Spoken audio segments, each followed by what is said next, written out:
Good morning from Sacred Space at Titania's Realm. It's the 24th of September 2024. It's Tuesday, I believe. Yes, it will be Tuesday. And the time is 9:24 a.m. I woke up at 6, which is rather astonishing. But I woke up because I needed to pee. But I'm very pleased because I only got up, at 6. I slept through the night, which is a wonderful thing, not having to get up in the night to pee. So it looks like, fingers crossed, the CPAP's starting to work on my bladder, if nothing else. But I had a very bad night the night before, so it swings and roundabouts in Psychedelic Dreamers world as per usual, but I'll take the good with the bad. I had a reasonably good night last night. I still feel very tired, but I stayed in bed till about 9. It's 9:25, so I stayed in bed till about 9 and reviewed my videos and just rested. And then I got up and I've just let Charlie out, put her out in the garden, and brushed my teeth and brushed my hair. And I thought, oh well, I'll get on with my day and I'll make my daily video logs for YouTube world, for planet Earth, for the interdimensional entities as well. Why not? It seems to be valuable and important, if only to me and my strange little mind. But anyway, on we go, onwards and upwards, my darlings. Today's memories are titled Creativity in Coppers. Success is a blossoming fecund fruit. Yes, it is. Eat well. Oh, dear goddess.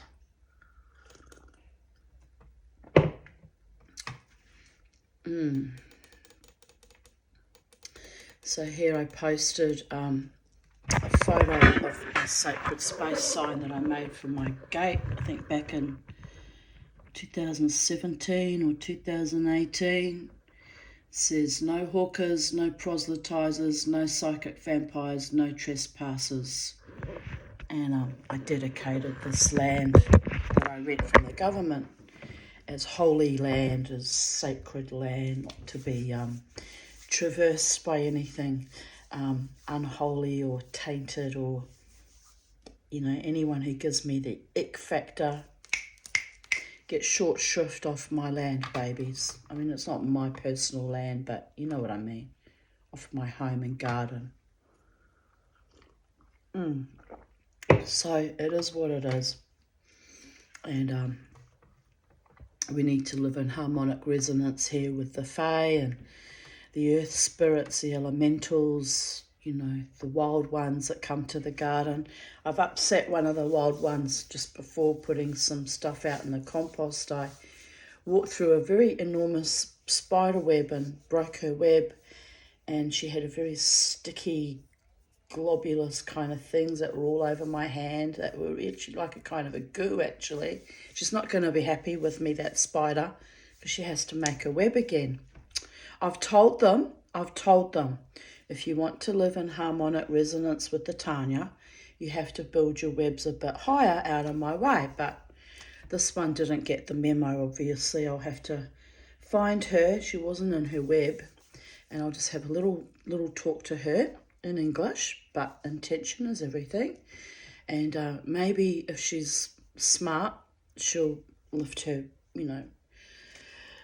web up above hobbit height at least, so I don't disrupt her cycle of life, and she doesn't cover me in goo and cause distress to us both. I'm not distressed by her. She's just a spider living her best life, but I'm more distressed that all her hard work got wasted and she'll have to rebuild, and she'll be out there swearing at me right about now. That bloody human did it to me again. But anyway, it is what it is, my darlings. harmonic resonance, it's sacred space. I strive towards that, actually. I do. I had a whole family of golden orb spiders, big, massive golden orb spiders. I convinced them to live up in the eaves so that they wouldn't be constantly having their webs broken down as I walked down the path down my garden. And they did that. They did that for a few generations before the birds got them all. That was tragic. I actually got used to them. I was sad when they got eaten by the birds. But you see, it's a cycle of life. You just got to grieve and accept it and move on, babies. But, yes. 24th of September 2023, 1 year ago. Lynn took me to Cleveland Point, as she knows how much I adore and miss the sea. We went there about a month or so ago too, because in that case she was needing the sea. So it was lovely. It's a lovely spot there. Take my charger out, show you all the lovely photos. The lovely time we had. I can never quite get it right. Okay, there we are.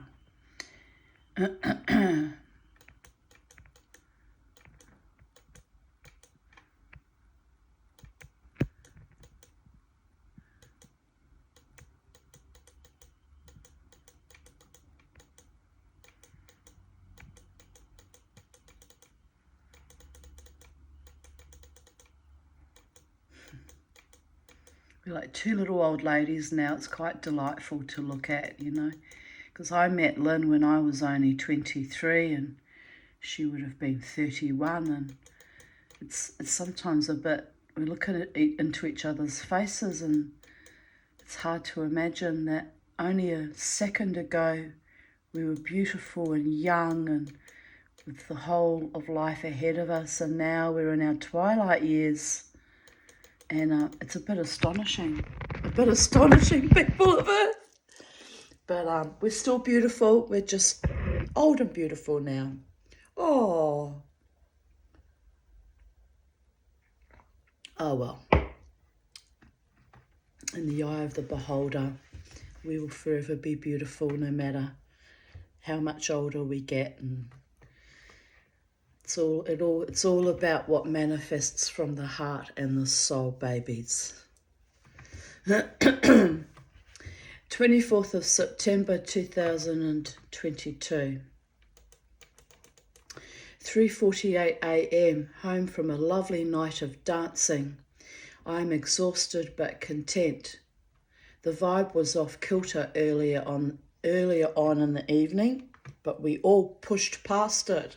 It's funny, you know, how you can arrive at a dance space and the energy's wrong and everyone's kind of feeling kind of weirded out or frustrated, or you can pick up the negative energy, and it's quite intense.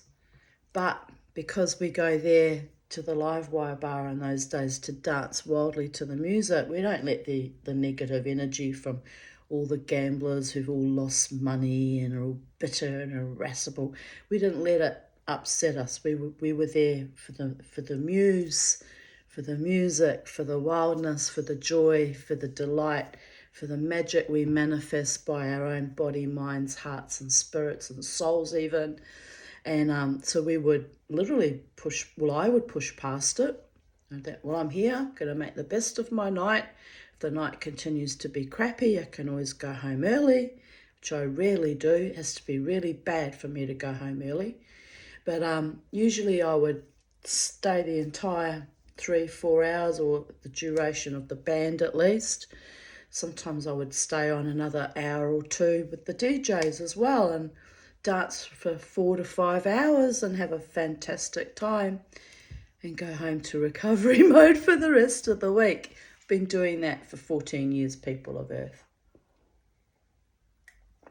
I mean, it's a bit astonishing, but you know, what else can I do with my time as a woman who lives alone and doesn't have a partner, is just continuously fight for my right to party and live my best life, and I enjoy dancing for the live bands, you know. much more fun dancing in a crowd of people with live bands, and yeah, it's a wonderful atmosphere. I wore my full regalia tonight. Corset, skull skirt, flower in my hair, my pale pink mules. They weren't so great for dancing in though. They were high, and yeah, sore tootsies from those ones too. But anyway, they looked lovely. That's what I'm saying. Those bloody green shoes I wore on Friday though. Oh, the pain's finally eased, but by the gods, what was that? Mama T, springtime. I'm feeling innovated. Anyway, I've always wanted to wear those shoes. It was my first time wearing them. So now I know they can only be worn for cameo appearances into a restaurant and out, and then taken off, because they're not dancing shoes. No. They are not for dancing at all. But however, I did manage to dance in them. I pushed myself through that pain barrier as well. I noticed the last few weekends when I dressed more casual, there was a lot more sexual harassment. Isn't that weird? If I turn up in jeans and a t-shirt, I get more harassed than if I'm in my femme fatale regalia looking all powerful and wild. I guess it kind of intimidates most men, which is good, because I don't want those kind of idiots in my energy if they're easily intimidated by a corset and a skull skirt and a flower. And just kind of lets them know, don't fuck with me. I dress like that for a reason, people. It's a bit unfortunate that some men think I'm a dominatrix because I dress like that, but that's their fetish, not mine. I'm a very powerful woman, but it's got nothing to do with the BDSM club movement and that putrid fucking scene. I'm powerful because I'm a witch and a Jew and a Viking and a shaman, and anyway. I like my power outfits. Here I wrote. So I put on my power outfit, and hey presto, the men behaved much better. How I like it too. Not that invidious slathering like I received on Friday evening from a married man. His wife sitting right beside him. By the gods. That was weird. That was too weird. How am I going to handle it next time they turn up? I think I'll just tell him to fuck off. He'll get turned on by that too, because he was a fetishist. But I'll just, I have a choice. I can tell him to fuck off, or I'll just remove myself. I'm not going to engage with that idiot ever again. It's embarrassing how he behaved. Absolutely embarrassing. Earlier yesterday afternoon and evening, I played music on Spotify on my stereo while I sanded the 3 chunks of wood I bought in reverse garbage, then kept playing music while I cooked up roast chicken drumsticks and potatoes and sweet potatoes. Yum. I've been very hungry the last couple of days. Yesterday I was ravenous. I made a great big hockey noodle and vegetable stir fry, and I didn't have any meat or chicken. Usually I have chicken. I didn't have any meat in the house, so I just put 2 eggs through it, and soy sauce and ginger and some stock, and just let it all sort of boil together, and I made a great big wok full, and I ate 2/3 of it for dinner. Just 2 massive big bowls of noodle bowl. It was enough to last for about 4 meals. I ate 2 big bowlfuls, and I've got 1 container left for lunch or dinner today. That's how hungry I've been. But anyway, it was vegetables. Not fond of vegetables, but I had bought all these vegetables, and I thought, instead of buying junk food, takeaway food, which I've been doing lately, which is naughty, I better cook up those vegetables. And you know what? They were so delicious last night. I couldn't stop eating it. I was like, rah, rah, rah. I must have really needed it. Probably after the wild dance and all that stress I had from that idiot Lachlan. By the gods. Anyway. I was seriously in the mood for music, so even though I was feeling a bit tired, I pushed myself to go dancing, and I'm glad I did. The only weird thing was I spotted a few old flames in the crowd, so I had to studiously ignore them. Gross, but they didn't try to approach me, so all good. It's not like they were serious ever, and hopefully they didn't remember me anyway. Mama T. No one ever forgets me. That was wishful thinking there. Please God, let them have no idea who I am and just slough the fuck off. But no, very rarely do people forget me. And that too can be a bit annoying sometimes. The crazy guy that I met at Lefties a few years ago, although I had no involvement with him as I ran away as he was batshit crazy. If I think someone's batshit crazy, sit up and take notice, because I'm very accepting of other people and their eccentricities. If I think someone's batshit, they're so far over the fucking line of crazy that it's even I can't tolerate it. That's hard because I'm very, very tolerant of other people. But anyway, and I didn't want to deal with that. No, I did not. He had kept screaming out, "Galaxy!" and getting very demanding of my time and attention. So I had to bail on him. I actually had to run away from it. That's how crazy it was. It was barely human, it was that crazy. Probably wasn't human if the truth be known. Probably dibbock ridden.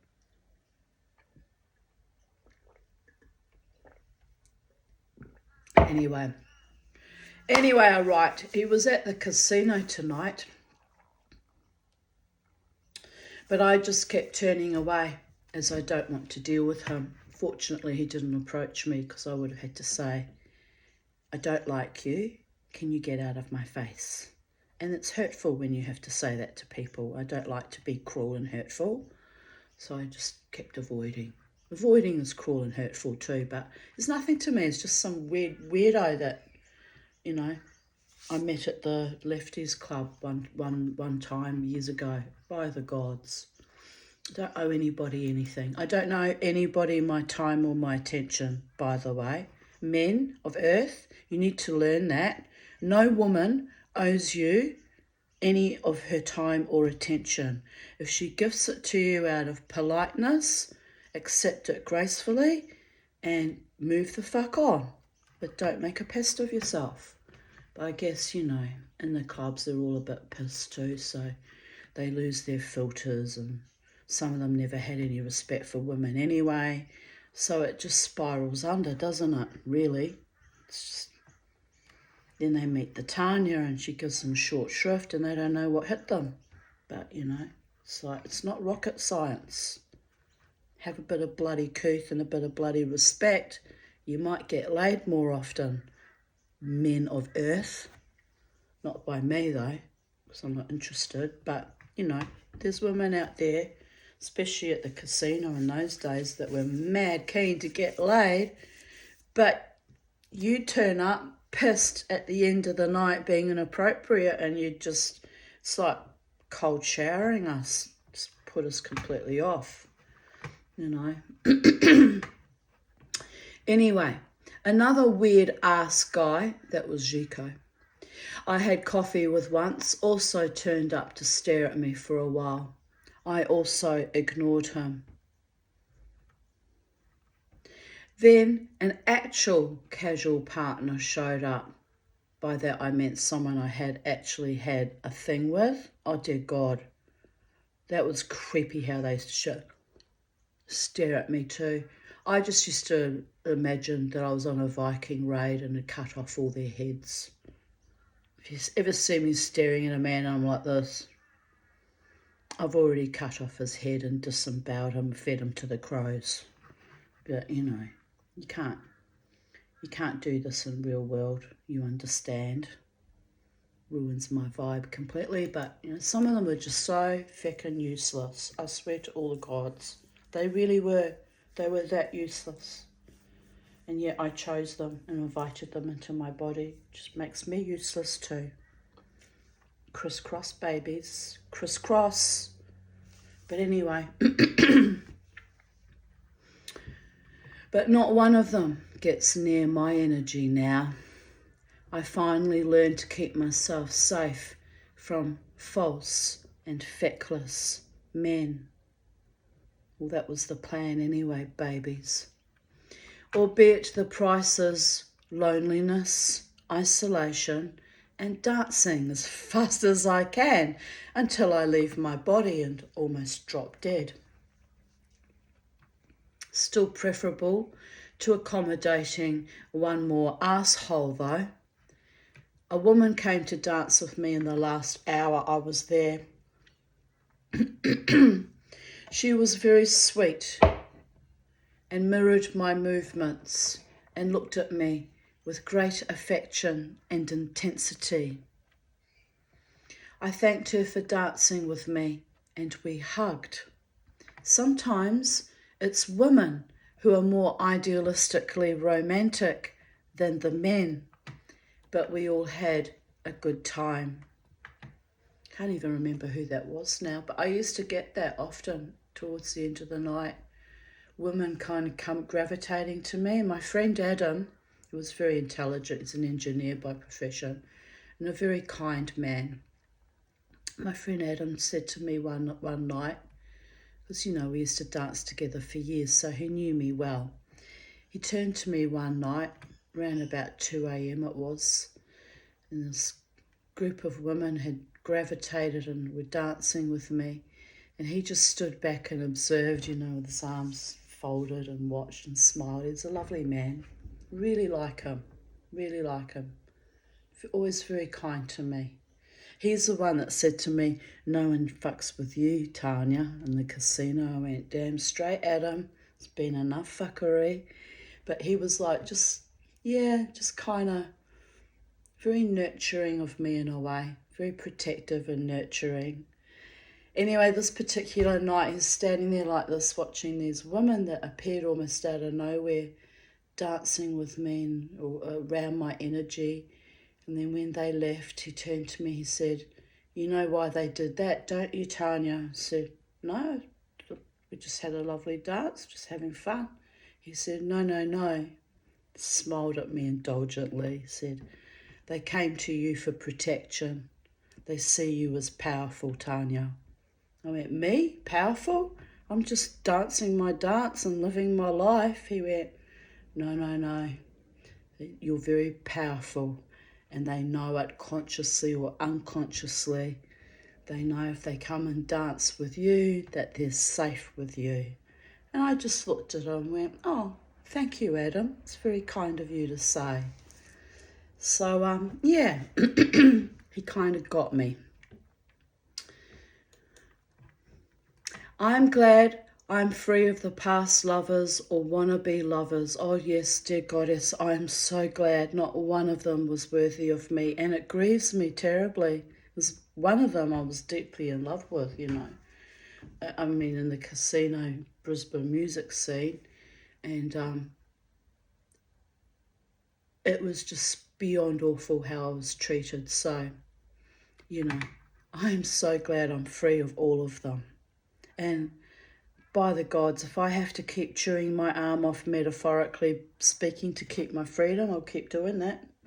As soon as things start getting toxic, I'm like, nom, nom, nom, nom, nom, babies. I can't help it. I have to. It's survival. It's survival.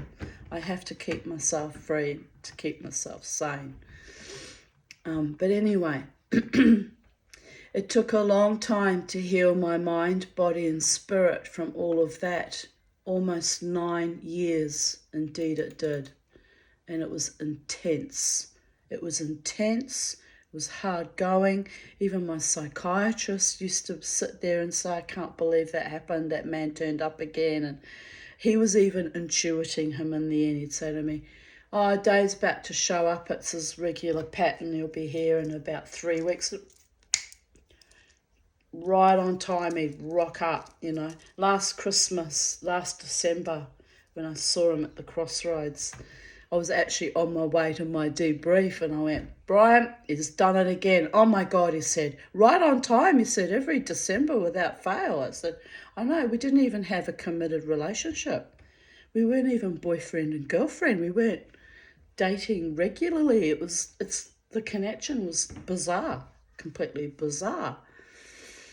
And I said, and also, I'm a Jew and I don't celebrate Christmas, so why does this idiot keep popping up every Christmas? It's like the Christmas ghost of dead loves that must never be returned. But anyway, I mean, I can laugh about it now, but it wasn't funny. Asked Papa Legba. He's had to protect me at the crossroads forever after. Oh, well, what can I say? Men.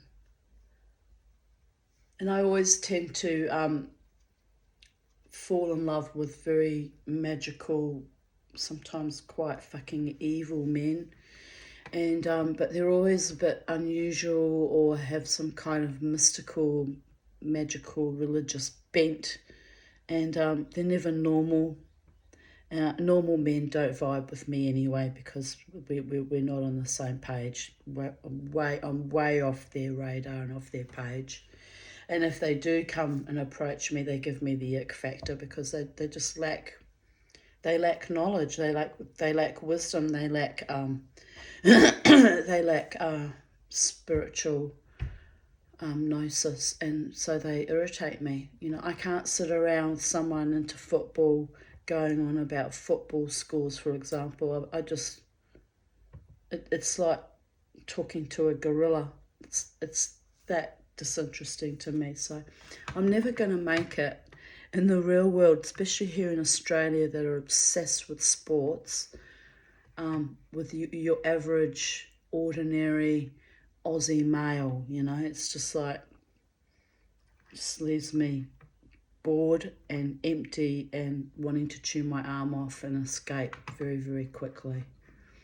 My idea of a real love as a man, I don't want to feel I have to escape, because I can see he's a loving and authentic and genuine guy. I'll let you know if I ever meet one. Oh, dear goddess, you kind of have to laugh. Well, I have met one that I like very much, but unfortunately he's married. But it's the way it goes. But I mean, if I meet an available one that wants to be with me, I'll let you know, babies. You'll hear me screaming from the rooftops, because I won't quite believe it myself. 24th of September 2021. Having a cappuccino at Amanda's.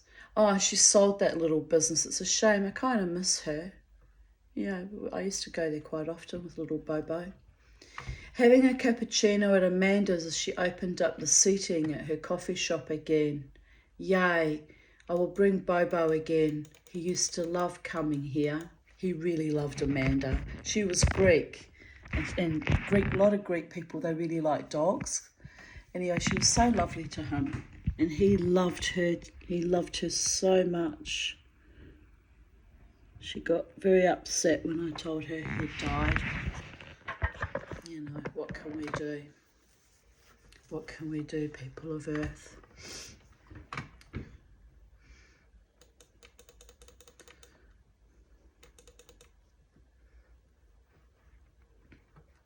I just spent 3 hours forming the spangle, annealing it 5 times and smashing it into shape with a 2-pound mallet.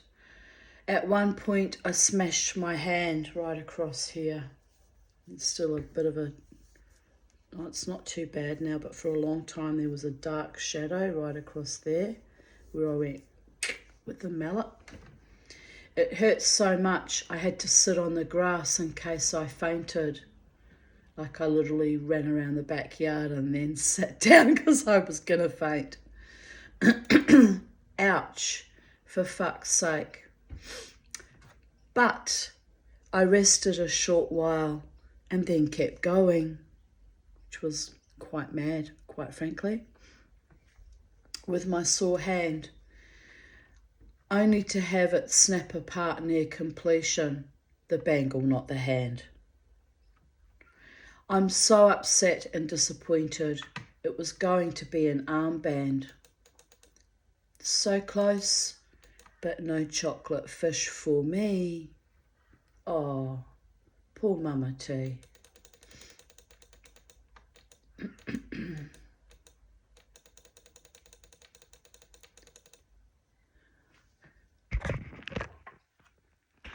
So that's what happened to my never-ending, whatever that creature was from that movie.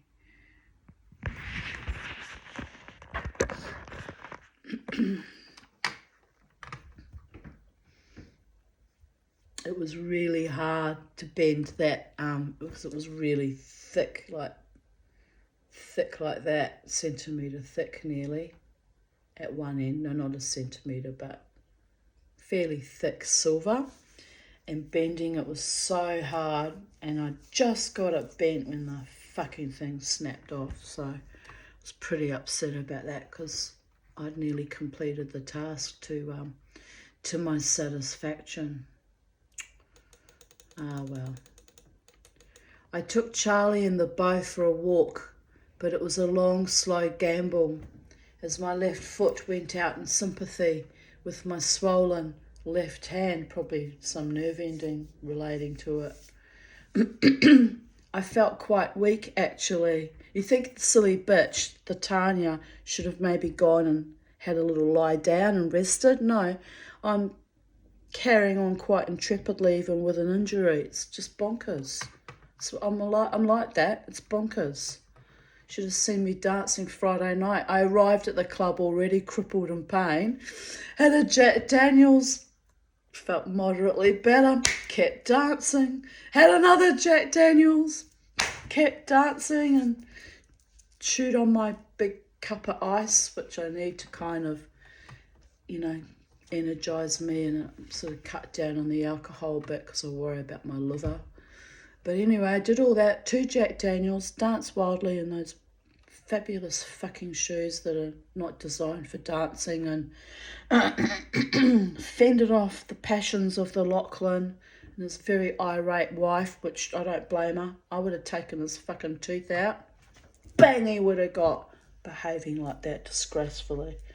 And, but anyway, I did all that, all energised and innovated while I'm quite serious foot pain. I've still got a pain behind my knee and the nerve and the tendon behind my knee from the strain of it. Still pinching a bit.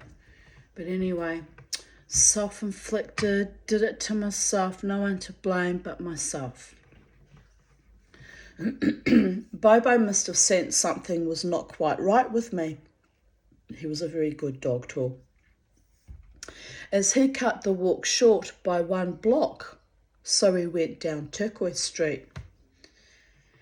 He was so attuned to me, Bobo. He could tell when I was struggling and wasn't well enough to go for a longer walk. Going past that former friend Madman's house on the opposite side of his street, as I'm avoiding all sadistic false people, I heard him saying out loud, "Tanya is there," probably to little Coco, although I did not hear her barking. So I ambled past, feeling weaker and heavier by the moment. We got over that little Cold War we had, like we're good friends again, but I was cranky with him in that time-space continuum. Anyway, we walked around the back of my house near the forest, then came straight home. I feel rather faint. Who would have thought that smashing the soft tissue between the forefinger and thumb could cause such a reaction? Even my teeth are singing. There must be a lot of nerve endings related to that area. So now I'm lying rather righteously in my hammock and relaxing after my waste of an ordeal. Yeah, all that work, and I didn't even have a bangle to show for it, by the gods. I might try soldering that bangle together. Yeah, I know, it probably won't work either. Or the joint will always be a weak spot.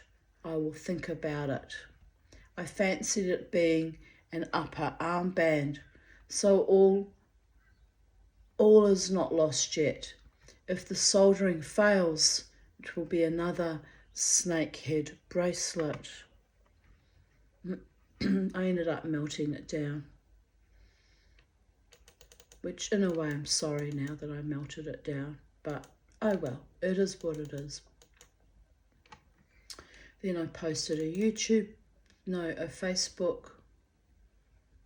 It'll be one of my Facebook videos, but it just shows the code, so I don't know what video it is. 24th of September 2020. Excuse me. 11:11 a.m. Another day in paradise. Well, that was my friend Lynn for a moment.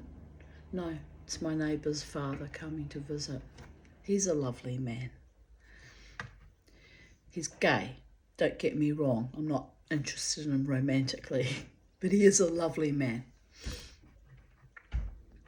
11:11 a.m. Another day in paradise. Holding on while letting go. Hello in there, anyone home? Whistles the four winds and stands straight and proud in my vortices of life's streaming, dreaming. Try not to think whom I might have been if life had sowed me with kindness, and instead rejoice in whom I am in the eternal now. Alive, aware, happy. Flowing with magic that is life force that never gives up on this frail middle-aged body. Dancing the dance of life, even if I was cast out by fate and feeble psychopaths. Not my tribe, but found my vibe. Lovely and iridescent life, like a butterfly, ephemeral. Just for today, do what needs to be done and sway or sashay away. Here she is, not sashaying away or swaying, but laughing in the face of life's absurdities. With my little elephant earrings, I lost one at the Koala Tavern, so, never mind. They weren't valuable. But I've lost so many earrings lately, it's annoying, very annoying.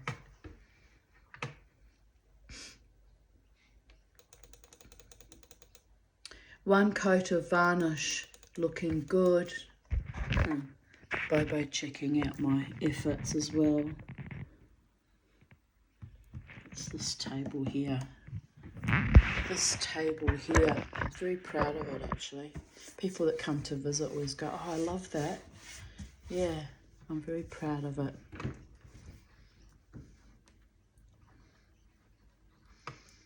I prefer to have real timber or wooden furniture rather than plastic or IKEA or chipboard furniture. I hate that shit.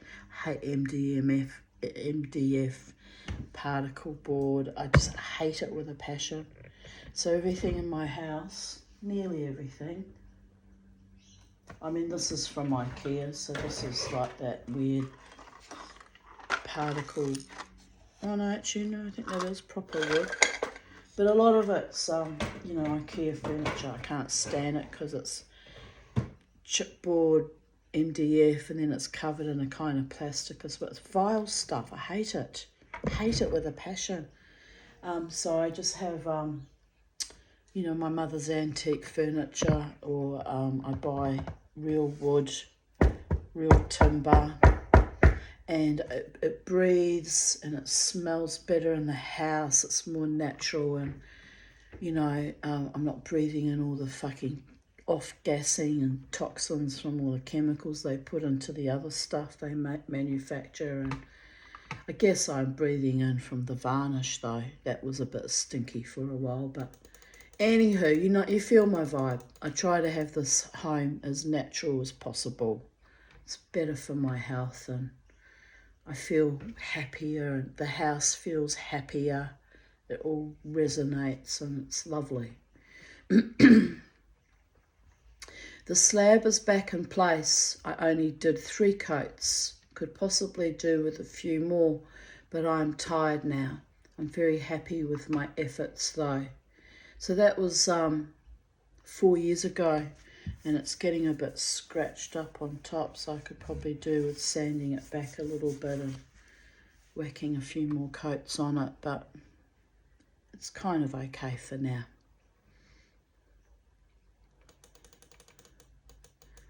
And unfortunately, that lovely skull money box that Crystal had given me for my birthday, I think it was, or Christmas, got broken. I missed that skull. It was awesome. But anyway, that's how it all kind of fits together. Now it's a bit kind of cluttered because I've got the printer on here now, and it's getting a bit cluttered up here. But anyway, it is what it is, people of Earth. There's nowhere else where I could put the printer, so I had to work with what we have. Oh, maybe I could have. That's too wide. I was thinking I could have snuck it down underneath the table, but no. But anyway.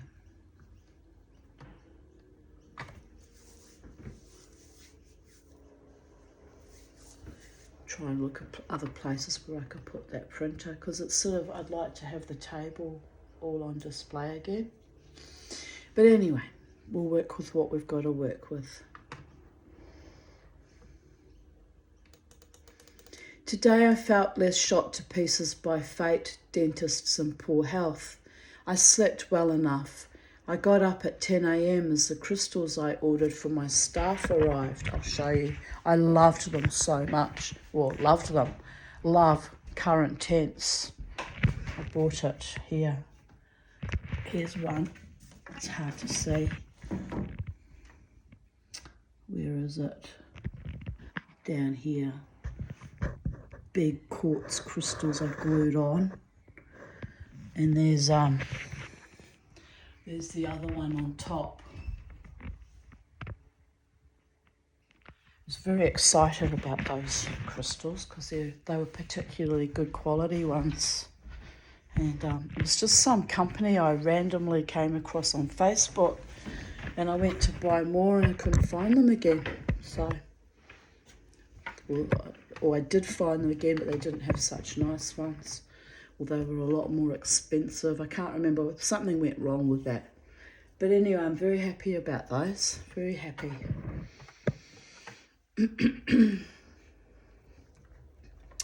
So I got up, took a shower, then went outside to glue all the bits and pieces on my staff. I also remade an old silver necklace that my mother gave me years ago that was missing a cabochon. So hung it from my staff, along with a cracked crystal pendant that was Gisela's also. No use having broken stuff lying around gathering dust.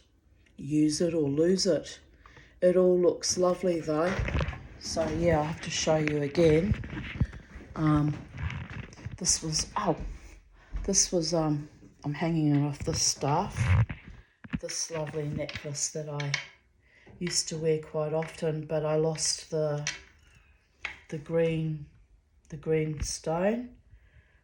So I just made it like this, and I've got it hanging off the staff. It used to hang off the bigger staff, and I did that Triskel. I made it with turquoise chips and laid it. So yeah, Mama T, she goes on her little forest walks. I've got all the magical staffs. I haven't really used them, to be honest. I just made them years ago, but I haven't actually walked around with them much. This is the one with the cracked quartz pendant that belonged to my mother. It's quite pretty, but I'm thinking now I might get CA glue and try and just glue the crack because it's starting to fall apart and come apart, and because it's just hanging. It's just hanging around on the staff doing nothing. I made this Triskel as well out of scrap sterling silver sheet, and that was my first attempt at making things out of flatware. Started my silver smithing journey. And what else? Oh, that was a bead that was from my mother's market stock, and I found this piece of green stone. Where is it? It's hard to see it. Yeah, I found that piece of green stone. So what am I going to do with that? I'll glue it on there. So this was my beautiful earrings that I remade and then lost at Byron Bay on my birthday on the 14th of April when we went just after my birthday. So I'm really upset about that, but I'd like to get someone who knows how to make things in enamel, copy it in enamel, and then I'll have a pair, or I might have to learn how to do enamelling, do it myself for the love of all the gods. But the enamelling group that I joined is very precious and a bit exclusive, and they're a bit weird with me. And I was like, I'd like to learn how to make that. Oh yeah, you can't do it. Oh yeah, you won't be able to do that. And it's like they don't treat other people in the group like that. So I don't know why they're so horrible to me. So now I'm kind of disinclined to, I was going to pay one of them to make these for me, but if they're going to be elitist and precious, well, fuck them. I'll do it myself. But anyway, I might swallow my pride and ask one of them, because one of the ladies seems reasonably nice, quite nice, does beautiful work. I might ask her, but yeah, the people in that group were weird. From the moment I joined, they were like, yes, you can't do that and you can't do this. And I was like, who says I can't do it? Explain why I can't do it. Oh, because you have to have fine silver and you have to have this. And okay, well, now you've explained, I understand, but don't tell me no straight away. Give me an explanation as to why it's not a doable thing. For the love of all the gods. And then I've since found out you can do it on copper. It doesn't have to be fine silver at all. So they were gaslighting me and blowing smoke up my ass, which I don't like when people do that to me. But anyway, I was upset about that. I'd like to make those earrings again. They were very magical, those Kalaka earrings. Whenever I wore them, I felt beautiful and powerful, and like I had, the ancient voodoo spirits surrounding me, and I felt protected, and it was just a nice vibe, you know what I mean? It's probably in my imagination. But on the other hand, I know better. I've seen how I get protected when I have certain amulets on my body and invoke the spirits. It's in a nanosecond, babies. No one dares fuck with the Tanya. It's an ongoing joke, but it's not actually a joke. It's kind of real. But anyway, hopefully no one decides to put that to a test to see how far they'll get, because they won't get very far. Because either I'll disengage and they lose a lovely friend, or my angels will take care of business. Either way, it can go very, very bad. So I don't wish that for myself. I just want to live my best life and be joyous, as I always do every weekend. So there is that. Anyway, continue on with my writing. No use having broken stuff, lying around gathering dust, use it or lose it. It all looks lovely though. I think it does, but it's bloody heavy.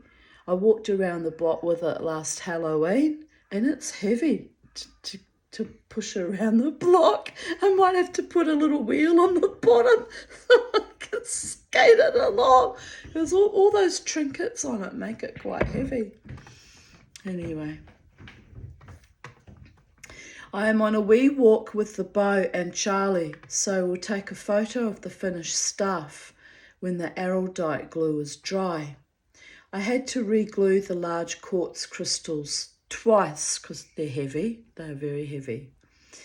They may be too heavy to stick, but I keep trying. It's a glorious day. I played my music loud. I thought of all life's bittersweet letdowns, then thought, fuck it, I'm gonna be happy, no matter what. Indeed, attitude is everything, people of Earth. No matter what, no matter who, strive to be happy in your own body, mind and spirit and soul complex. I'm covered in bromeliad scratches as I finally thinned them out and spread them along to the bamboo tree. Ouch. I'm actually allergic to their scratches, so have put this off for a long time.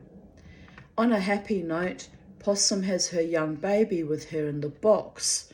They are adorable. I gave her 2 apple quarters for being such an awesome possum.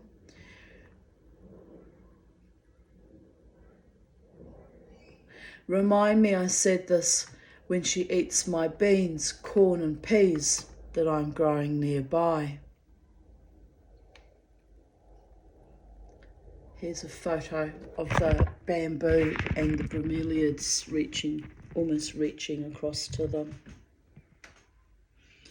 So yeah, they've climbed up that slight embankment as well. They're spreading right across.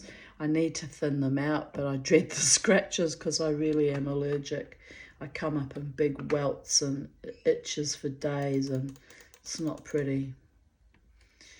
Here's a photo apropos of nothing of my legs crossed over with those lovely, I must buy some more, I lost them, amber beads anklet I made out of amber beads. I must buy another couple of strings. I loved those. They were very grounding actually. I feel very grounded with the amber on. I wore them a lot, but they eventually must have broken, fallen off.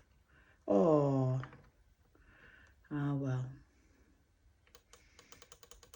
Welting as I write, bugger it. I washed the sap off, but to no avail. Another coat of varnish on the dining table, which is the decoupage dining table. Very proud of that project too. Very proud of it. I should start another project, but bloody hell, decoupaging is intense because it's lots of layers and layers and layers, and then on top of it, it's lots and lots of layers of varnish, and it's just intense. It takes years to finish a project sometimes. My cousin Megan Phillips wrote, and now my screen's doing weird, fucked up things now. The love of all the gods. I'm going to have trouble because it's flashing on and off. Use the Kumarahu Pani Pani, cuz it will soothe it.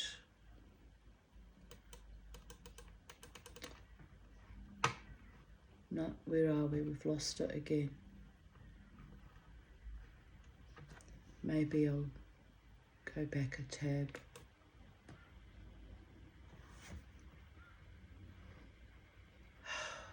This is frustrating. Right in the middle of making my video, my computer decides to throw a Mickey fucking fin. Honestly, it's ridiculous.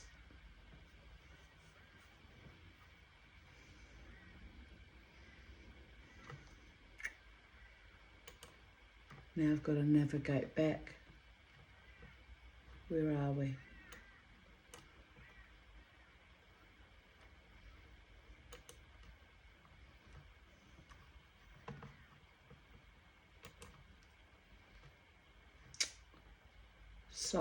Sorry about this. I'm really struggling with this bloody machine.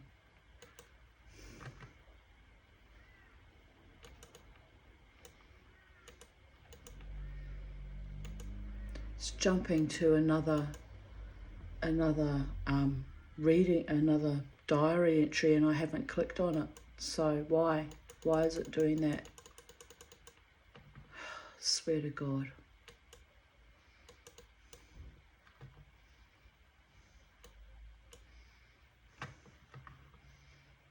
Close it maybe. Try closing it. Right. Yes, I think still flickering on and off though. Alright, let's try and scroll down. It's so frustrating. You have no idea how frustrated I get. I could just scream and throw the laptop out the window some days, but I won't do that. There is a history, darlings. I've done that once before. Not to a laptop, but to a desktop. Feckin' thing. That was demonic, that machine too. But anyway, let me try and get back to where we were. That's right, talking about the dining table.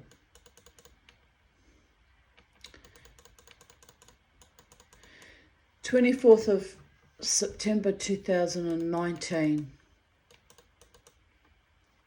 I had a lovely day with Julie. She visited from Townsville. It's her birthday on Thursday, so I gifted her one of the fairies.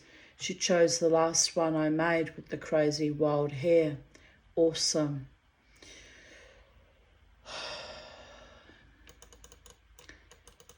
Then I shared a writing by Jude Downs, Soulfire Wisdom. We may ask, what is the solution to bringing the world into balance? The answer is, so many of us are already doing it. It is about how you live life to the best of your ability, not what someone tells you is the right way to live, as this world operates from a higher loving perspective. Light cannot help but flow into the dark cracks and crevices and out the dark, the seediness of life. And also, healing light is being poured into the broken bits of those who have survived the experiences of life's harsh journey. It's true, you know. I saw a photo of a Japanese cup that had been broken and put back together with gold. It's called kintsugi and means golden repair. It is about showing the scars and enhancing them in beauty, scars that have been filled with gold or silver to offer them a new lease of life. Light, diamond, gold light is filling those cracks and crevices where once we would have been thrown away, and this means we are stronger and more resilient than ever before for showing our scars and or stories. Love filled those places, and that is the solution right there. Do you feel that worthiness, that light fill you? It makes us stronger knowing this. With love, Jude Downs.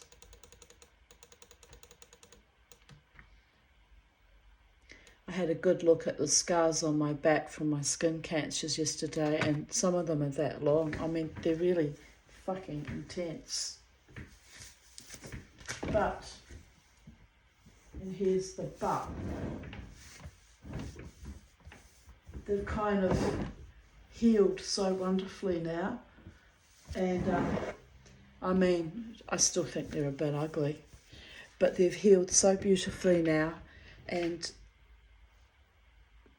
I somehow derive great strength and resilience and mana from them. But at the time when they were freshly spliced and diced, my whole body was a river of fire, of rage that I'd been mutilated like that, you know, necessarily to cut out the cancers.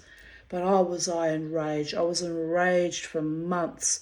But now I look at them with kind of a tenderness and a pride at what we've overcome.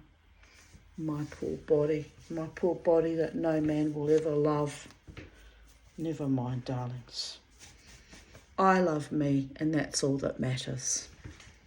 I have to live inside this body, so I have to love it no matter what, no matter who, no matter how, no matter when, no matter where. I have to accept its limitations and also its occasional awesomeness, and just be at peace in my own body, mind and spirit. Scarred, embattled, surviving. It's the greatest gift of all when you reach that state of being that you're in love with your own self. So my comment to Jude Downs' writing there was, I've been kintsugi'd for a very long time. Nice to see the world is catching up with me. Tikkun Olam, repairing our world, starts with each of us. Rise and shine in your own beauty, love and faith in life's blessings. Never quit hoping for a better future.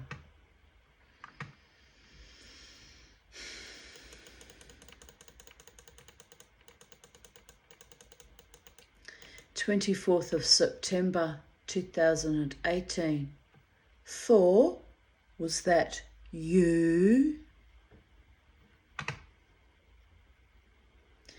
24th September 2017. Flowering cardamom. Did look very pretty indeed.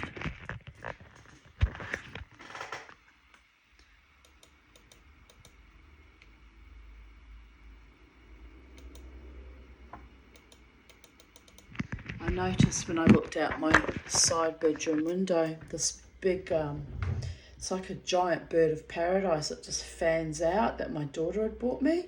She bought it for me some years ago, and we planted it out the side there. It's got a big flower, but it's white with a blue head, like a bird of paradise, Strelitzia, but white. I must take a photo of it later because it was just spectacular. And it's Shehechianu, it's its first bloom ever. It's coming to its fruition, its fecundity, it's pumping out flowers, babies. Everything's blooming at sacred space, including Natanya, even with her old lady scars, am I right?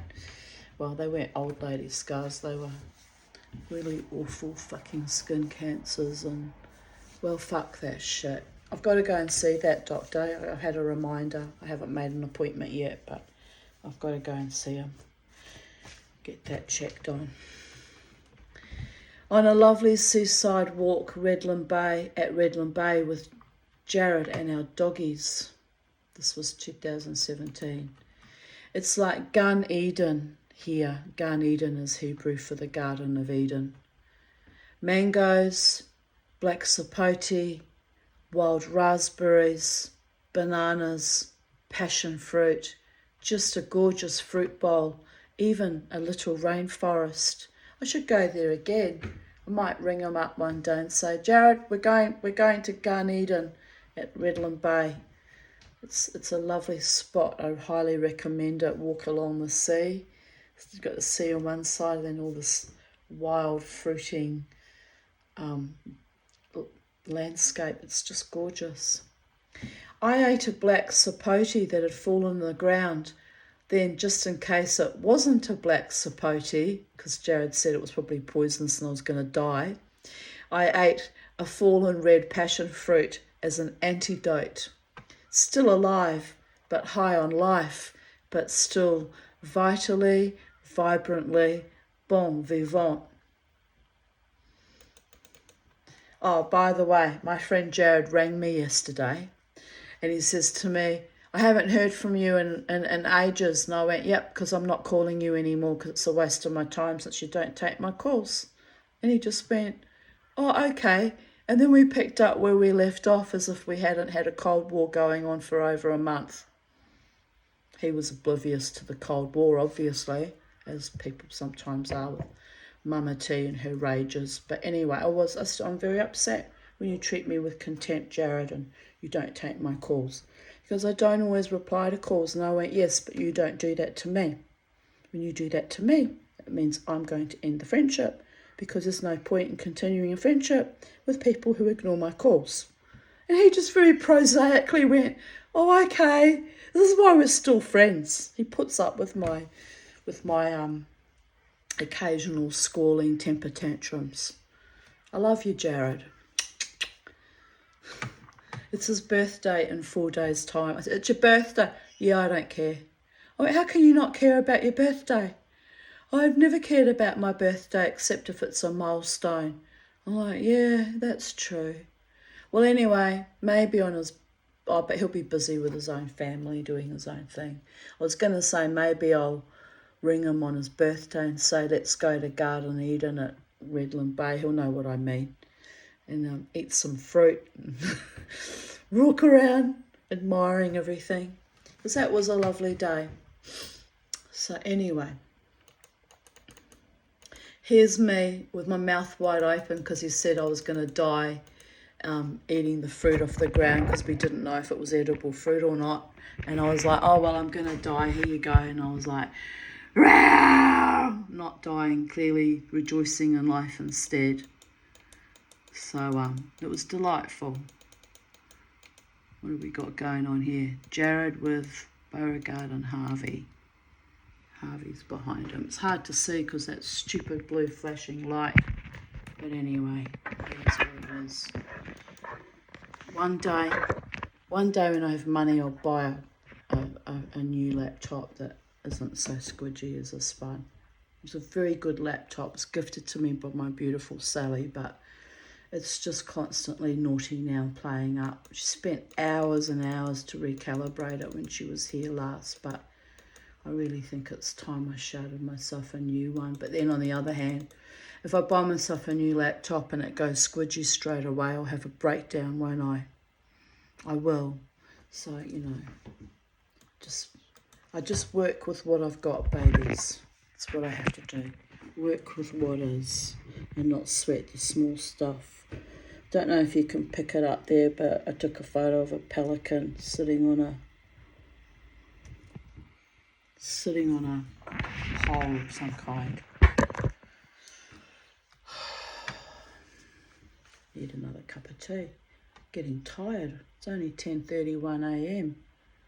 by the gods. Looks like red rocks in New Zealand from my childhood. Well, not quite, because we don't have pelicans down there. But anyway, this is what I was referencing here.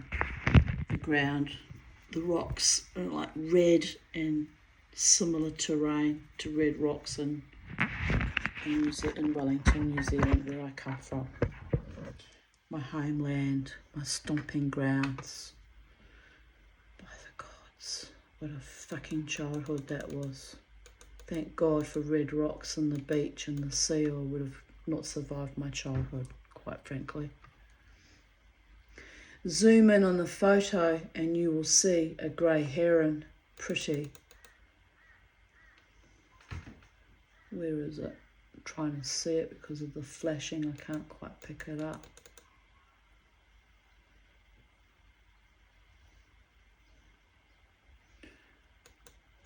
I won't bother showing you because I can see it, but it's going to be too hard for you to see it with the flashing crazy feckin' light going on my screen.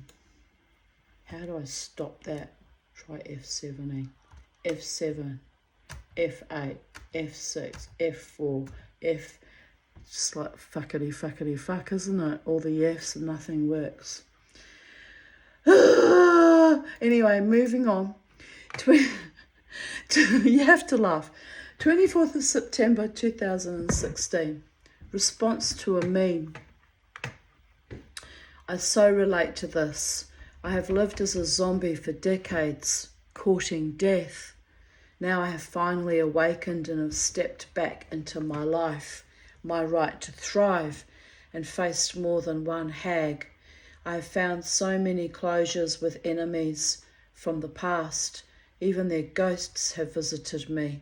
Very trippy, but also very healing.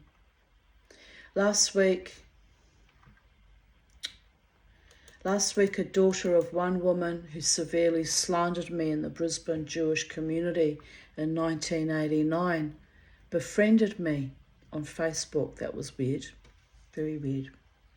Nice girl, but when I realised who her mother was, I was shaken to my core. Like, why would you do that? It's just invasive and boundaryless.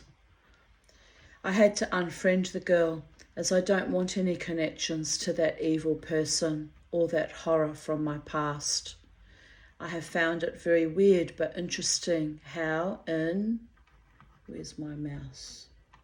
Come on, Mousey, where are you? Right, here we are. How in 28 years, the closure on these painful issues has risen to the surface via their children. It's a bit fucking astonishing, people of Earth. Kind of a healing in a way, but astonishing. And someone that I knew from Power Talk days, Patty Stewart Ward, wrote, "You're so right, guess I haven't learned that yet." Don't know what she meant by that. I wasn't talking about her. Anyway, I had a wonderful time last night. Thank you, Annette, Catherine, Tisha, Joe, who did his weird acupressure thing on my right hand again for my stomach. He used to pull on this here and pull it and just made me jump in pain. Now my battery's running low. It's always something in psychedelic dreams world, isn't it? Shake it off, babies. Shake it off. Like a wet dog, shake it all off. Right. Not sure how effective it is as I jump to the ceiling in a yelp of pain, but somehow I feel better. Lovely, man. I even quipped to Joe, "What is my prognosis? I'm going to die, just not today." He very dryly quipped back, "Not today, but soon." Then grinned impishly. True loves get my weird, fucked up sense of humour. I sighed with relief and or release and happiness. He was from Korea. I should have married that man. But anyway, I thought he had a girlfriend. He denied having a girlfriend, but the girlfriend was there every weekend glaring at me. So if she wasn't his girlfriend, who was she? And I'm not going to get enmeshed in other people's weird, sick, sexual psychodramas. I'm not into polyamory. When I do have a sexual relationship, I'm a monogamous, woman, heterosexual woman, and I'm not interested in all that weird, weird spiced up flavourings of other people's sexualities. You do you, no judgment on my part, you do you, but don't bring it to my table and expect me to eat of that feast. It's not my bag. I'm not into that shit. I'm a one man at a time woman, and men who troll women in my face constantly while they're trying to seduce and lure me in, I find really unappetising and dishonouring and disrespectful, and so that's was never going to happen. And then Joe from Korea, my acupuncturist friend, was mad keen on me on one level. Wasn't going to happen because what was the other reason? Oh yes, I was a bit concerned that he was a very heavy high roller gambler, and he was also too passionately mad for me. It was a bit confronting in a way. You know what? My friend in New Zealand said to me that I was an idiot and I should have, moved things forward with him. And she said, Korean men make wonderful partners and husbands. They're wonderful men. She said, "What's wrong with you, Tanya?" And I said, "I got triggered. Got fucking triggered. That's what's wrong with me. Got triggered." Not in a bad way. He wasn't a bad man. He was a lovely man, actually. But it was just a little bit too intense. And one time, how I got triggered, actually, was one time I'd finished dancing and I was walking to my car. I think I had Tisha with me, actually. And Anyway, or Tisha was walking. Someone, might have been Karen. Someone was walking with me. And we were walking back to my car in the car park under the casino. And Joe was there with his woman friend. And she's standing there glaring at me, the woman friend. Very jealous of me. There was nothing to be jealous of. I wasn't doing anything with him, actually. Just dancing, on the weekends. No kissing, no romantic frottering, no nothing, just friends, we're just friends. And anyway, he ran over to my car all excited, and it was quite sweet in a way. And I had to wind my window. Oh, hi, Joe. And the friend's just seething with rage. I said, is this your wife? I thought it was his wife.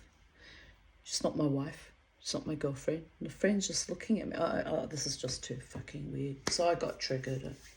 I still dance with him, though, on the weekends. But, I was just a little bit more cautious after that. I don't want to be anyone's side salad, side dish on the side, left for dead. Left like just used and abused and thrown aside like garbage. I don't want to be like that. Don't want to be treated like that. I want to be the one, the only one, the most cherished and adored one, the most valued one, someone who loves me so much that they've got eyes only for me, not in an obsessive, creepy way, but just, real love, real love. I wonder what that feels like, real love. I've never had it. Never in my life have I had it. That's why I get triggered when people start turning up the heat, because I'm thinking, is this real? Is it not real? It's very hard to trust in it. Anyway, I think hindsight 2020, Joe was actually quite real. If I'd pursued it with him, it would have been on for young and old. I think he really genuinely liked me. But I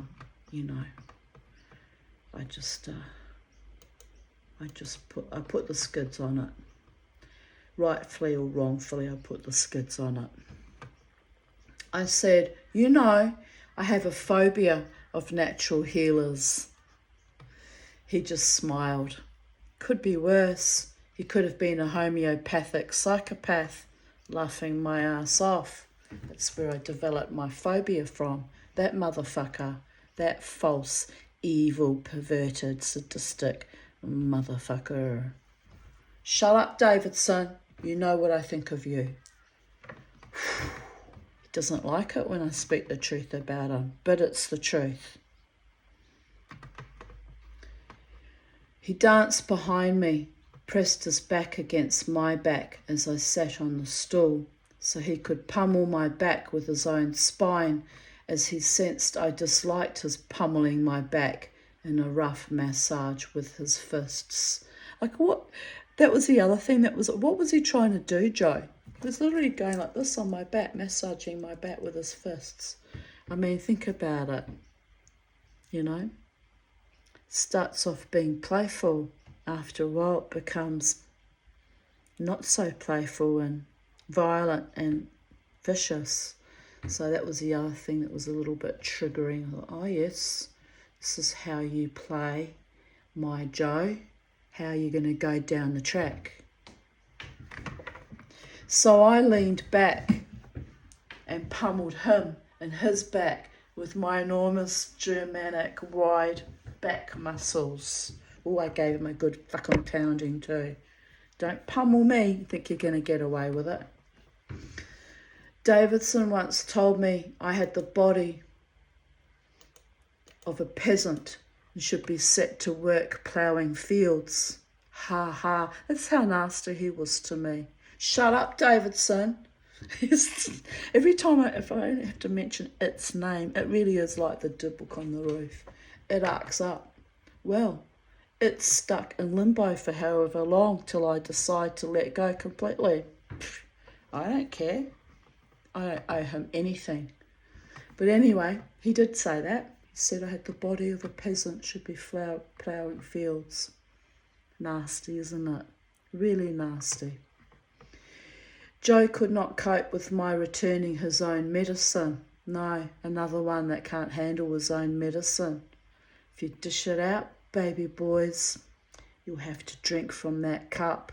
And by the time I'm finished with you, you'll be drinking from that cup a long, long time, even long after you've died, if you're stupid enough to come and haunt me. So that did not last long, but we did enjoy our dancing side by. He's laughing. He's actually laughing. I can hear the laughter. Well, you should know better, Davidson, not to fuck with the Tanya. You did it enough when you were alive.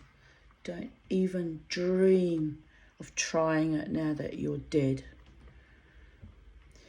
But we did enjoy our dancing side by side, bumping our thighs and hips together. Oh, I could have been living in Korea right now. I think he went back to Korea.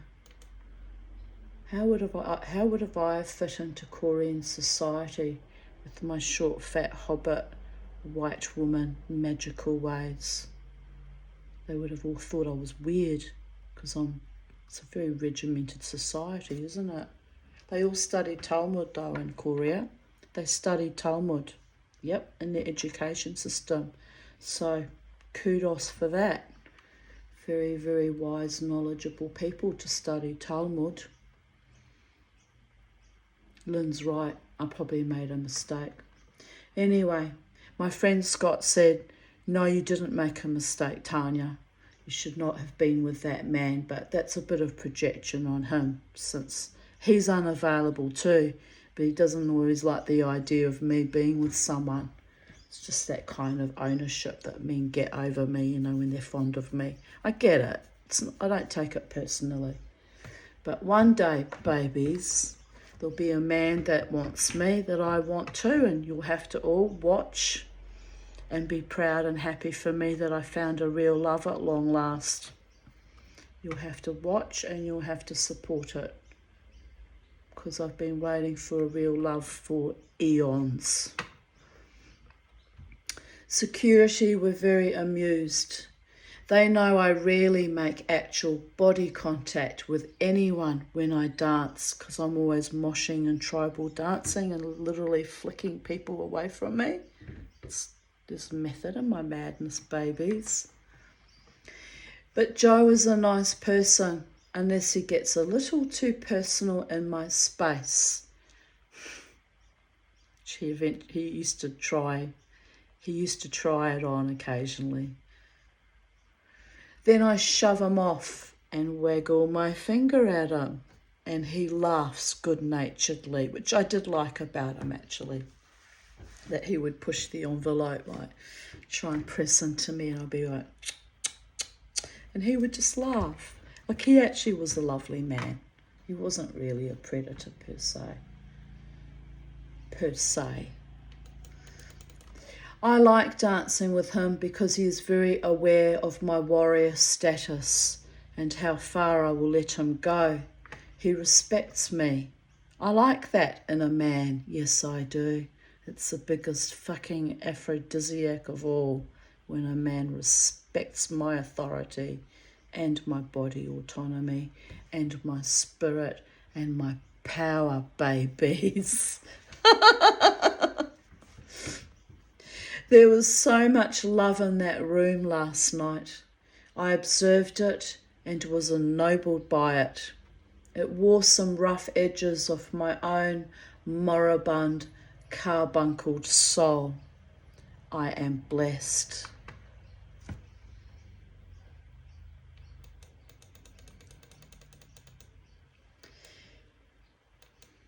Still in 2016. Trying different layouts. This was me when I was decoupaging my table.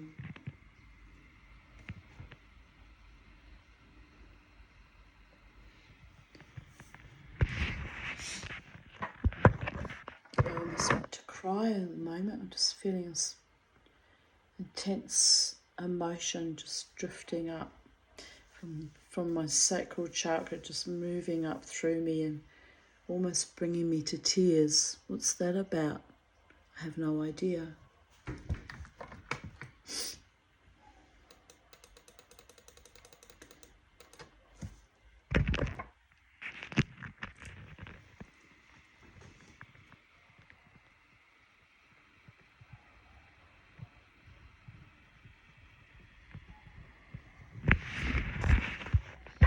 glad my beautiful friend Jared rang me yesterday. I told him I'm glad to hear from you. I'm pissed off with you, but I'm glad to hear from you, my darling. It's lonely here. It's really lonely. Maybe that's what's wrong with me. I get lonely and then I get enraged about being lonely. I hate being vulnerable and I hate being isolated, especially when I haven't done anything wrong. You know, it's cruel. It's cruel to do that to someone. Anyone, but especially someone who's been a long time friend. Going out with $2.50 in my bank account, $7 in my purse. That was my entire wealth, $7.50. I mean, you have to laugh. That's the other thing where sometimes I get a raw and emotional, freaked out as I'll be on my last dollar and I'll be like, got no money, got no love, got no friends, I'm going to kill myself now. But, you know, I pull myself out of it somehow. I always do. I get over myself. My bus card, like a school kid, which will get me there and home again to the casino and back. A packet of chippies as I forgot to eat as I was busy decoupaging. So I literally went dancing with $7.50 in my entire wealth, and I didn't give a fuck. And I'm a free spirit, people of Earth. I'm a free spirit. Davidson, shut up, Davidson. He once said to me, "Oh, you run." This was back in, mind you, 24 years ago. He was sneering at me maliciously.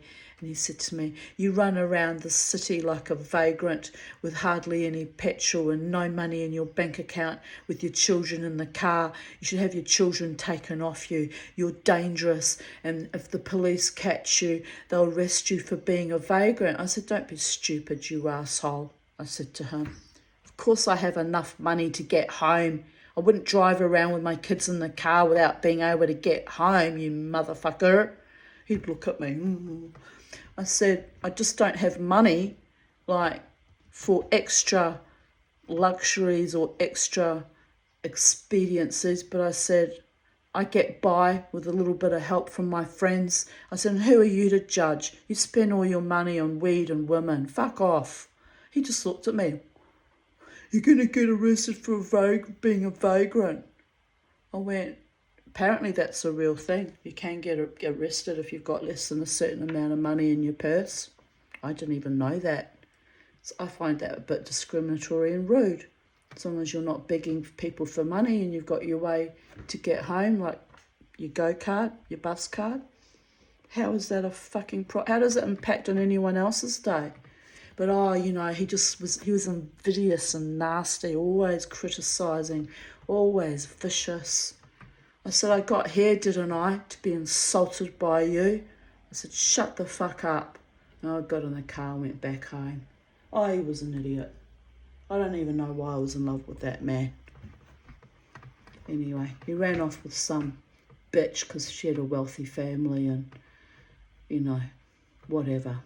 Who cares? I don't care now, but at the time it hurt greatly. Trust me on that one. But in a way, it hurt, but it was also kind of a relief. Right now I'm done with this idiot. I can heal and move on and find a real love one day. And, well, I found other lovers down the track, but they weren't real loves either. And that, my friends, is the tragedy. Anyway, here I continue writing, living my own psychedelic dream by the seat of my pants and loving it. I'm still living that defiance from dickhead telling me all those years before that I was a vagrant and a bum and a nobody and a nothing. Not bad for a nobody and a nothing. There's people out in the world who fucking love me and think I'm awesome. So I'm not a nobody or a nothing. Just in his eyes I was. But for someone that was a nobody and a nothing, why is he still haunting me? Curious minds want to know. Oh, smallest violin. Delete, delete, delete, delete, delete, delete, delete, delete, delete, delete, delete, delete, delete, delete. Yes, the doodling and the noodling still annoying me after he's been dead for fucking 8 years and 4 months. Anyway, it must be some soul contract that will get resolved when I cross over. When I cross over, if he comes anywhere near me, even though I'll be in the spirit world, I'm going to king hit the cunt, which is what I should have done when he was alive, by the way. River fire tonight, so taking the bus as it will be, he's laughing. River fire night, so taking the bus as it will be hard to get parking with the crowds in the city. My feet are still sore from last night's performance art, so I'm wearing thongs and have my high-heeled shoes to change into. That's what I should have done on Friday night, wore thongs and just put the high heels on to walk into the club. Strut my stuff like booby, booby, booby, booby, baby boys. Walked in, walked off, on go the thongs. Yes, I might have to do that in the future. Finally learning to protect my tootsies. P.S. Laughing out loud, none of the regulars are here. Could have brought my car. River fire bullshit finished. Schmeh. All good. Dancing with the very sexy Terry. Terry was a woman friend. Life is an adventure and I just got to keep rolling with it. Indeed. 24th of September 2014. 12:45 a.m. Exhausted, so in bed early. The gardening must have been too much as I have a pinched nerve in my back now. I'm missing bits of grammar. It tells me I was depressed because I abbreviate things when I'm depressed. My world gets very, very small, including the way I write. Nothing a good sleep won't fix. Soon I will reap the rewards of my labour. There will be roses.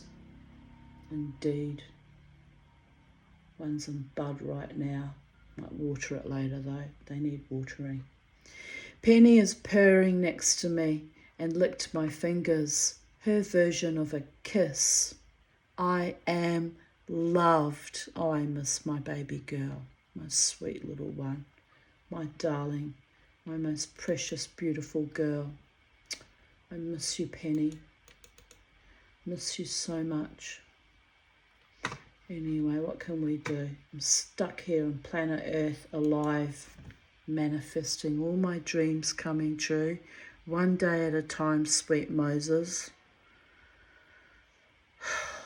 Missing my animals. Happy Hobbit Day, wishing the merriest of birthdays to Bilbo and Frodo. Messages, photos of your hashtag Hobbit Day celebrations for a chance to be included in our fan gallery. Oh, Mama T's a bit of a hobbit. Well, if I lived in Middle Earth, I'd be a hobbit because I fit the criteria. I do. Well, I'm a little bit elven witchy as well, depending on my mood. But most of the time, I'm a happy little short fat hobbit bumbling along life, eating the good food, smoking the good smoke on the rare occasions I can get some, the lammas bread, and going on the occasional adventure. Trigger warning, long story and may offend some people, so time to go and have a cup of tea if your nerves are shattered. Yesterday there was a loud pounding on my front door, about 12:30 p.m. I was still feeling unwell and the noise awoke me, but I thought, fuck it. I have a brass fox door knocker and a brass ship's bell with beaded chain to fucking ring it with. But no, they pound on my door instead, the idiots. Oh, dear goddess. So I thought, you, whomever you are, pounding on my front door like an arresting policeman, can just naff off. So I ignored it, rolled over, and went back to go back to sleep. So I hear voices at my neighbour's door, the ones that had the fire on Tuesday morning. Hi, I'm Brent, muffle, muffle, muffle. Then my sweet, traumatised neighbour answers him politely. Then I tuned them out, thinking, naff off, Brent, you noisy, bombastic pain in the ass. Then I went to sleep. So today, oh my God, I'm sitting outside at my outdoor table, hair unbrushed and wild-looking, wearing an old cotton dress that I wore as a nightie last night. No underwear, because I wasn't going anywhere, and the dress is very long and you can't see anything, and I don't give a fuck. Seriously, would you believe it? I had just made a cup of tea and had just started drawing the words for my new sign in copper with pink chalk while watching my chooks and cats and rabbits and minding my own business when a couple, an older man in his 50s and a younger woman in her 30s, call out to me from the side fence because they could see me and decided to pester me. If I ever win lotto and buy this house, I'm going to put up a much taller fence so I can't be seen and bothered by idiots going up and down the neighbourhood. But anyway, so I see they are not Mormons or Johos, as they are both wearing a uniform. So I say to them, I'm just making a sign for people like you.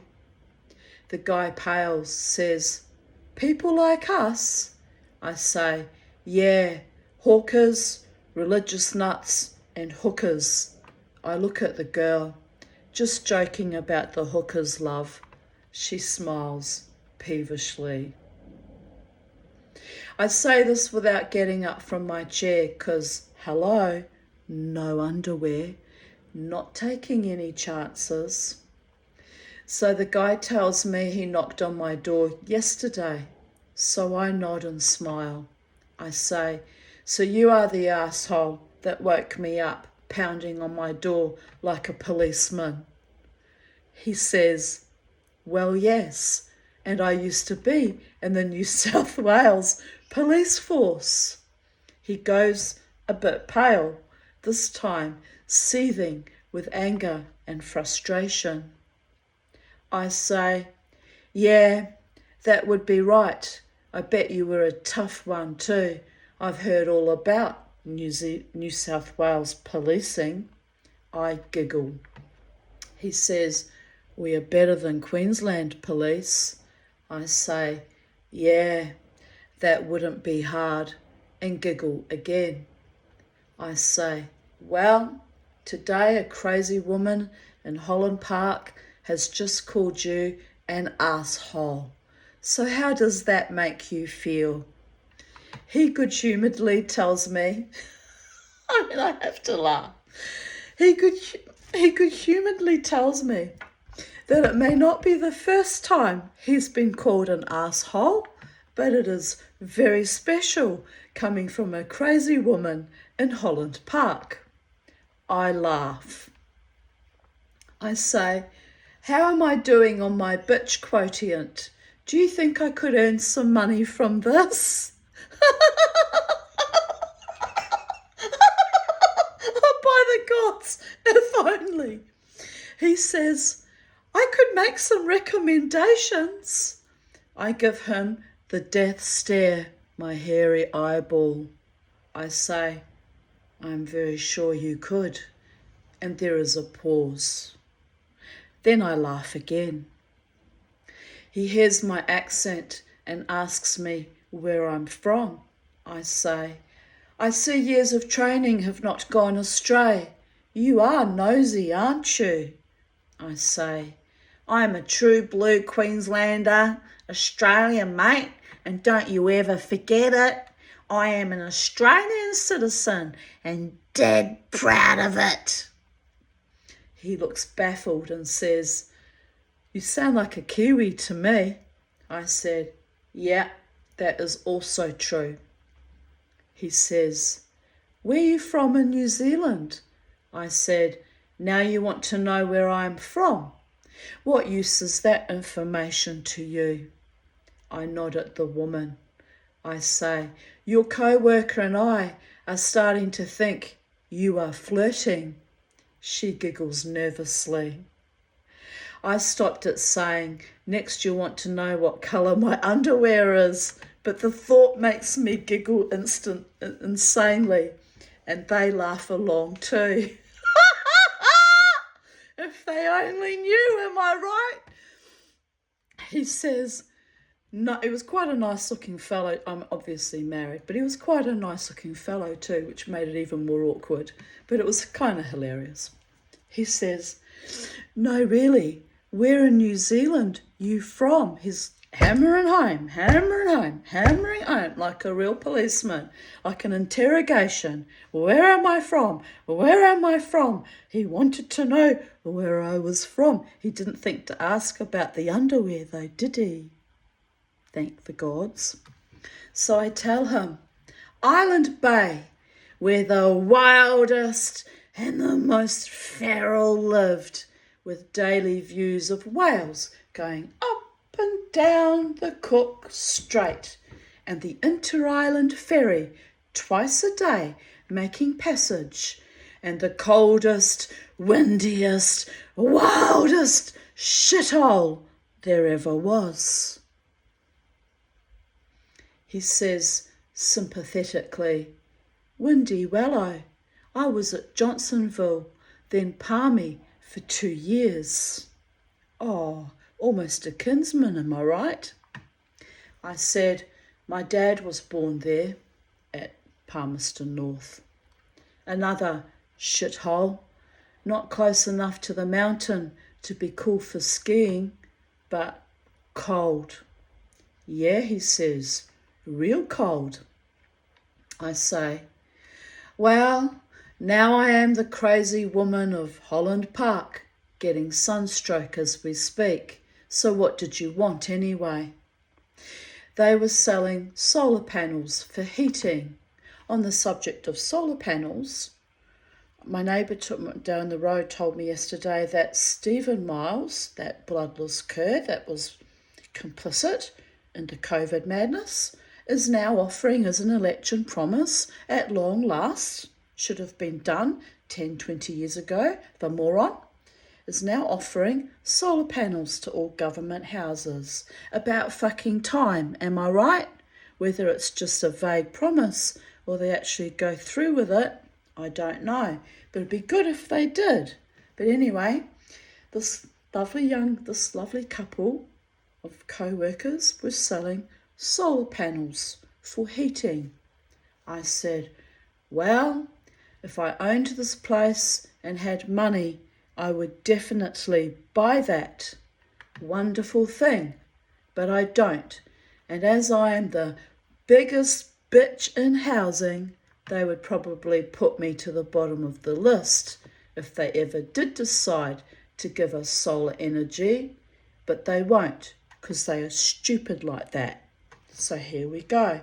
Don't put me to the bottom of the list, motherfuckers, because I've been waiting for this for a very, very long time. I almost died. I've waited that long. I've waited you out. So keep your election promises, big boys. I'm still not voting for you though, because I will never ever forgive you for what you did with COVID. Never will I forgive you, ever. Remember that. To your dying day, you will not be forgiven. But you owe us big time. Big time you owe us. The very least you can do is put solar heating on our roof. By the way, my house needs painting too. But anyway, I'll have to find a sympathetic politician and I'll have to start petitioning them about getting my house painted. How will I find a sympathetic politician since I've just told them on my YouTube video that they're never going to get my vote ever again? I don't know. I have a habit of shooting myself right in my own foot. However, what's right is right. Am I right? So we continue reading. He looks aghast. This is housing? I said, yeah.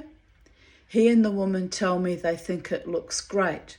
The roses, the toilet outside with the plants in it, even the possum box. I said, well, yeah, I look after the silent ones. Give him a slightly intense look. He says, silent ones? I said, yeah, the animals who don't have a voice and are not heard.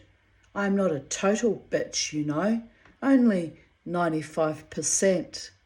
I laugh again. He says, oh, I was thinking you were only 60 to 70% bitch. Look, seriously, I should marry that man. He was so good at the banter and the flirting, reducing me down from 95% to 60% bitch. That was actually a sweetness coming from him. Like he was the one, people of Earth. I'm sure he was married though. But had he not been married, that man knew how to banter with me. He could parry to my thrust and thrust to my parry. He was the one. I mean, you have to laugh. You really do. You have to laugh. It was very comical. I laugh. I say, there you go with the flirting again. Well then, I have some skills. You will never forget me. Now you have something to tell your grandkids about. He says, I'm off to tell my kids as soon as I get home. I said, good on you. It's a beautiful day. Have a good one. They depart bemusedly, and he yells back, because he's a cop, he had to have the last word, am I right? And he yells back, yeah, I'm off to see my police psychologist now. I yell back, yeah, say hi from me. I got half the admin at the QPSA into therapy. Don't forget to get your compensation. And I burst out laughing, because that part is actually true. Trauma survivors, we get that shit. So, funny thought. Number one,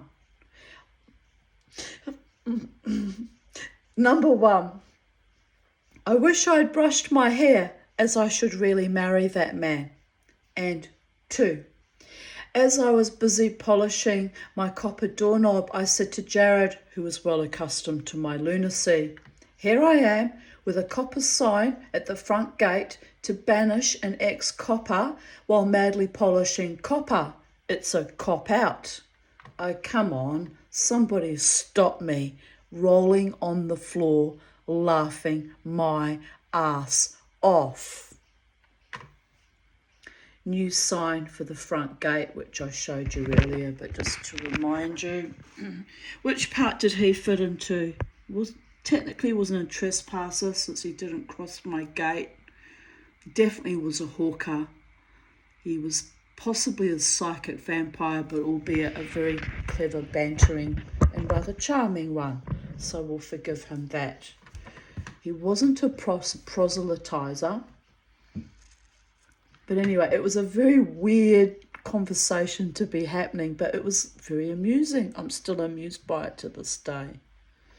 I love it when I'm like that, when I can just be just so fucking,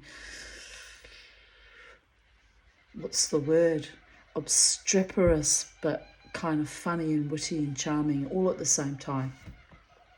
My friend Ephraim Pardo wrote, you forgot, even if this came from another planet. What's he talking about there? My sacred space sign, I think. And I write, oh, aliens are most welcome. They are the guardians of the earth.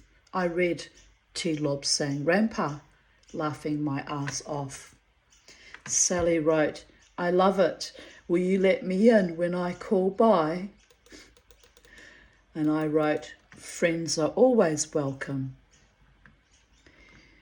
I've had a lovely long chat to my bestest friend Jared, who hasn't had a 3-hour airbash with me in years.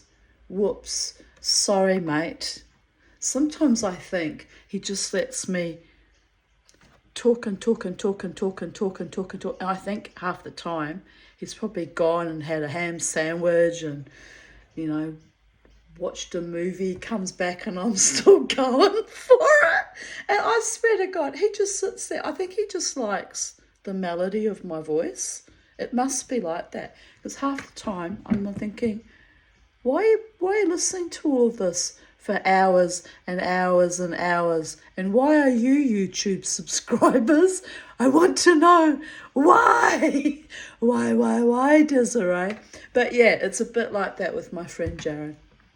Anyway, it's lovely. It's lovely that he finds me interesting enough to tolerate my quirkiness.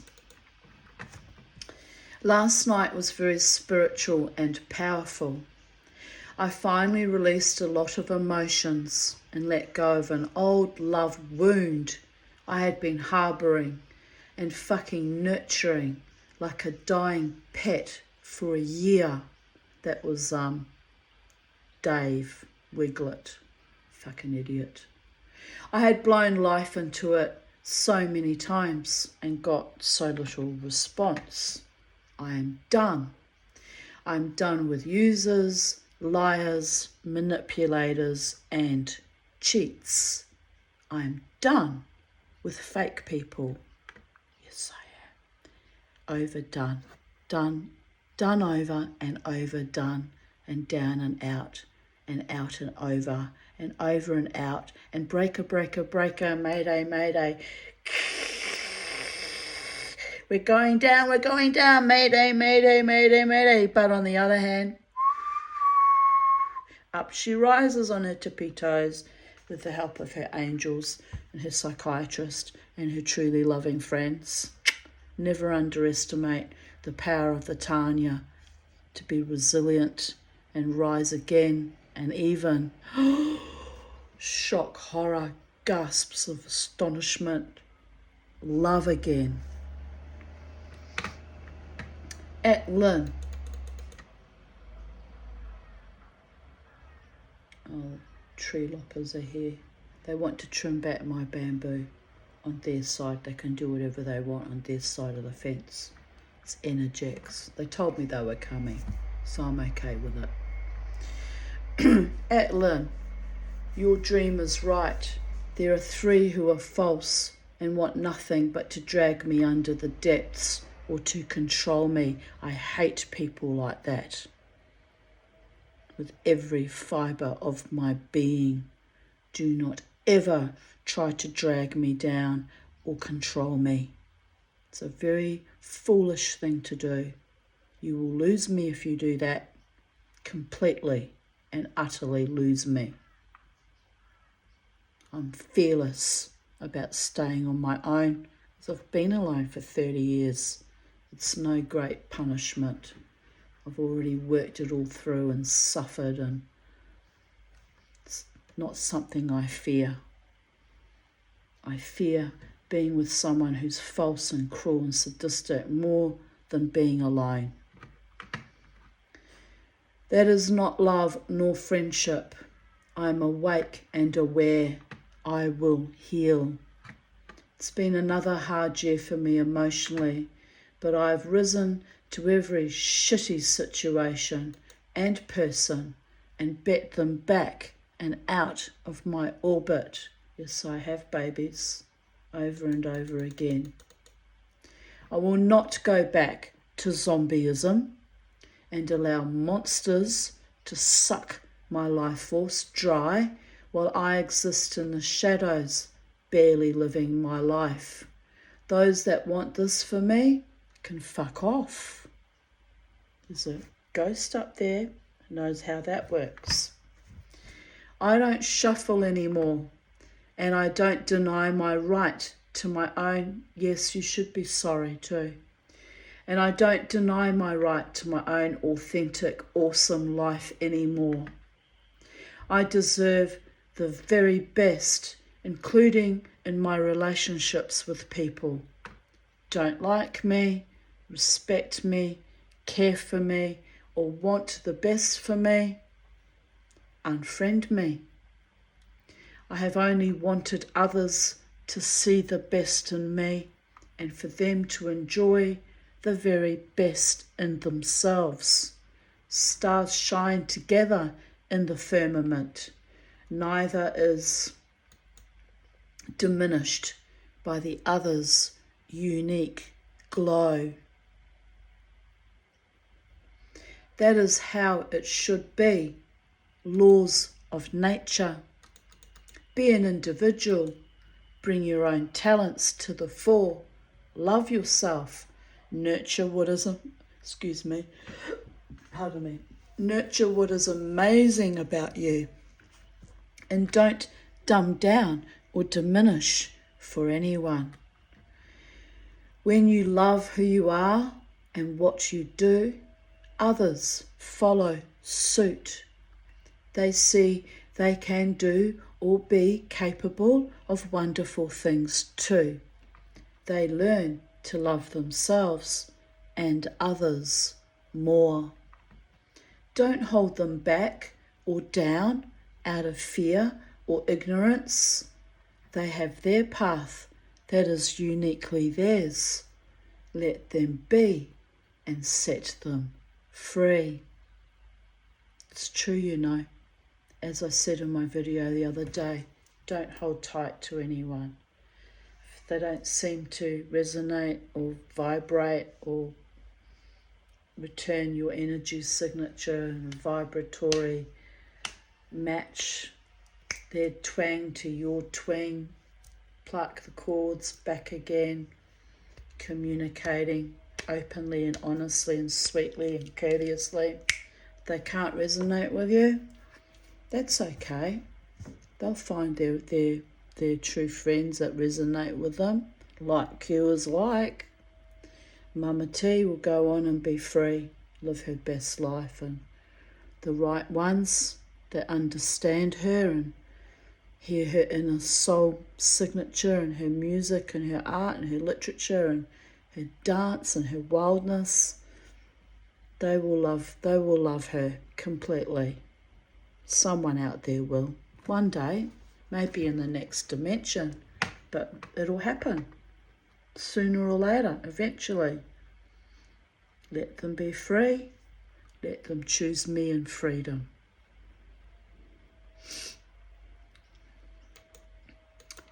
Anyway, I wrote that back in 2014. So I haven't changed my opinion on that in 10 years. It still resonates with me about finding people who really do love me and are sincere and honouring and kind. And of course me feeling the same way about them, being sincere and honouring and kind too.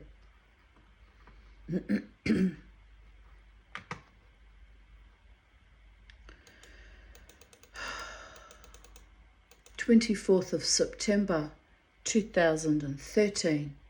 Nice day. Had afternoon tea with Jared, then dinner with Gail and Christina. Then home to Pal Talk, then watch TV. 24th of September 2011. Is that a hawk or a crow? I think it's a crow. I'm really tired today, and the aching muscles in my shin bones, which started hurting yesterday, has not eased in the slightest. I spent about an hour weeding bindies out of my lawn in the afternoon, but did little after that, feeling sore and weary. Apart from that, I had a nice day, and Gail visited me in the late afternoon, and we had a nice chat. Crystal's directing and acting in The Merchant of Venice tonight was and or is amazing. She's a huge credit to her mother, who shept so much nachas, and in the words of the bard himself, to her tribe. Mazel tov, Crystal. Love your work. My Auntie Sylvia Shine wrote, well done, good luck for the future, things to come for sure, please God. A hearty mazel tov to you both. Proud mama. She put that in brackets as if she's giving me a hug. Oh, bless. I miss you, Sylvia, you wonderful woman. Sometimes I miss my daughter too, but shh, don't tell her. It was cruel that she didn't want me to come to her play, the last one, and only invited me for the pre-show and shoved me aside as if I was some kind of drac, and then let some other stage mother go to every performance and take over. It was really sadistic and cruel. But, you know, that was the beginning of the end of our relationship, so it is what it is. It's just beyond awful. Me, who supported every play she'd ever been in since early childhood. How I'm shucked off like some worthless fucking thing. So, yes, sometimes I do miss her, but I'm missing an illusion. Doesn't exist anymore. It's bing, bam, boom, baby, it's gone. So, Mama T has grieved, and I'm still moving on from that. It's a bit harder when it's your own daughter, you know. I can detach from men a little bit easier depending on how deeply in love with them I were. But your own daughter, it's a seeping wound without end. Truly it is. Well, I just have to slap on a band-aid and staunch that flow and finish my readings for today. 24th of September 2010. I seem to be moving through life in a sea of sludge, trudging on a road to nowhere, and when I get there, to what end? I mean, I'm paid by the government to be happy and settled, oh my, and they even give me cheap drugs. So what's the end game? I'm holding on to hopes of a better future, but what if this is all I'll ever be? Scary. Oh well, while trudging up Nowhere Road, I had a lovely Indian dinner with Crystal and Jared. Happiness is a full stomach and congenial company. And Sylvia Shine wrote, are you back together? She got confused because Jared's my long-time platonic friend. He's like an adopted brother to me. She must have thought I meant Courtney, who had not long before finally ended our relationship. Not that I fucking care, but you know, at the time it was a bit of a wound too. I replied, no, not this time. Courtney broke up with me on Wednesday, so it's kaput with a capital, and I wrote capital K-A-P-I-T-A-L. Kaput with a capital K-K-K this time. It's my dark sense of humour. Fucking neo-Nazis, mates of his threatening me, am I right? Kaput with a KKK. Don't fuck with this Jewish girl though, motherfuckers. Jared is my best male friend of 18 years. Try 32 years now. Sorry for the confusion. I had two main men in my life, but now I'm back to just the one. And he's the best mate a girl could ever wish for, and loyal too. Yes, he is. He is a loyal friend, except when he goes through these weird phases when he refuses to take my calls and I spiral into rage and abandonment issues and rejection and fucking get wild about it. Well, I'm entitled to, because I don't have any family. I don't have many people that genuinely love me in my life. So I hold on too tight and get a bit fucking precious. Because what else have I got going on? Even my fucking dog's dead. Still not over that either. Unfortunately, I can't say the same for my lovers, as in being best mates and being loyal. Shmeh. It might do me good to have some me time, then get back on my defunct relationship pony, find another boyfriend one day. Not in a hurry though, kind of over it, frankly. So that was in 2010, and I didn't fall in love again, really fall in love, till Dave came along in 2014.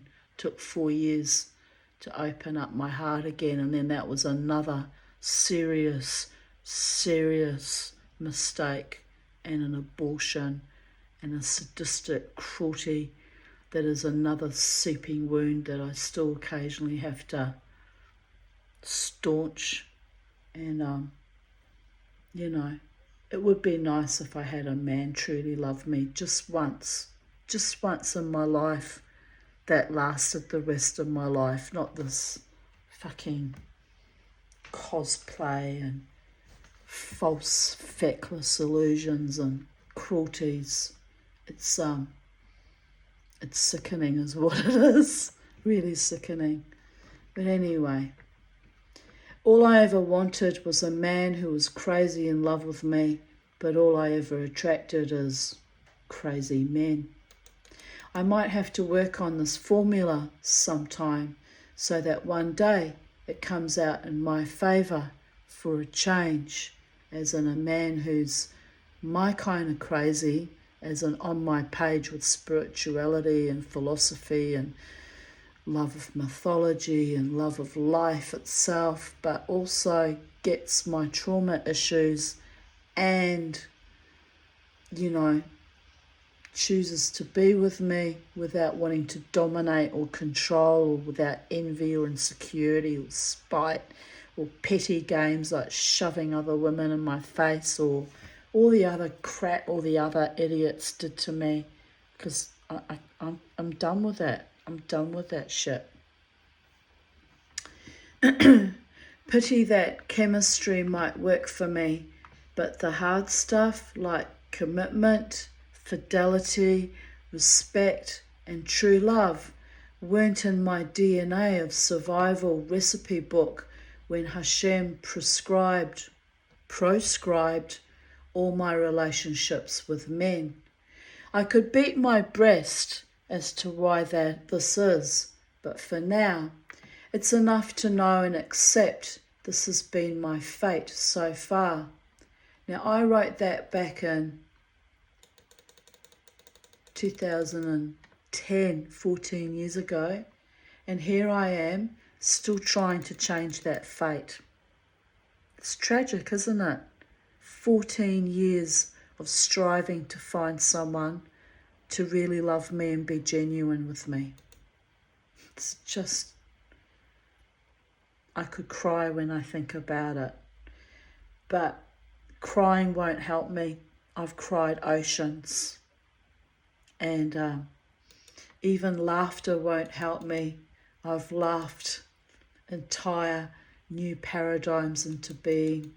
So the answer is, I just have to accept my fate and keep dancing and loving life and loving my true friends and holding whatever little bit the gods allow me to have as far as human relationships together, but not too tight, and just having that bit of whimsical delight in life and magic and awe, and let the gods choose the right man for me, because I'm clearly incapable of choosing the right one.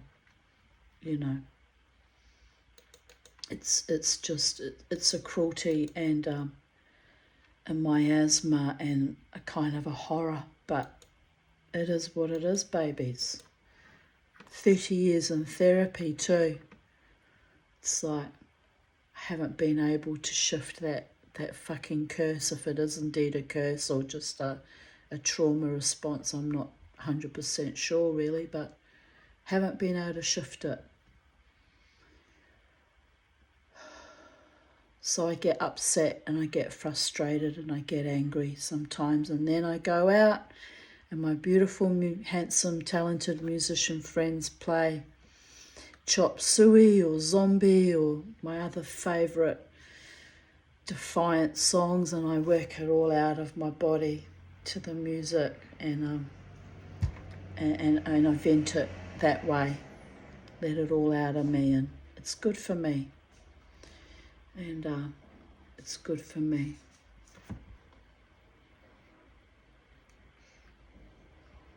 Don't worry, I dance to the sweet love songs too, like Love Story and Flowers and all the other sweet loving songs. It's not all about,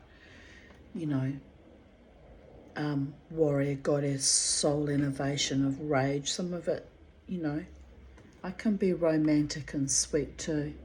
Just don't show that side of myself very often, because usually it's not safe for me to show my marshmallow underbelly.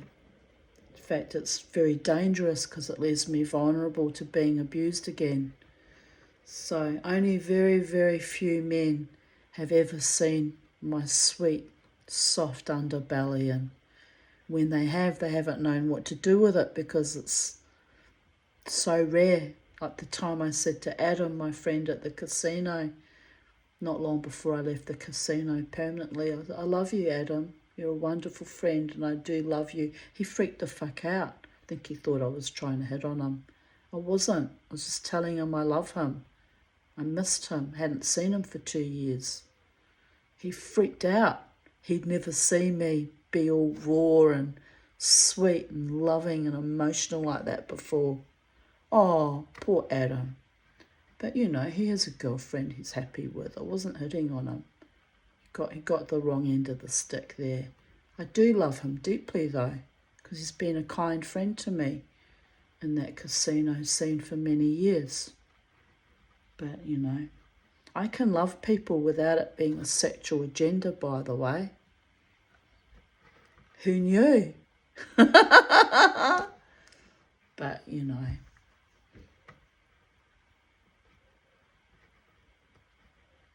it is what it is.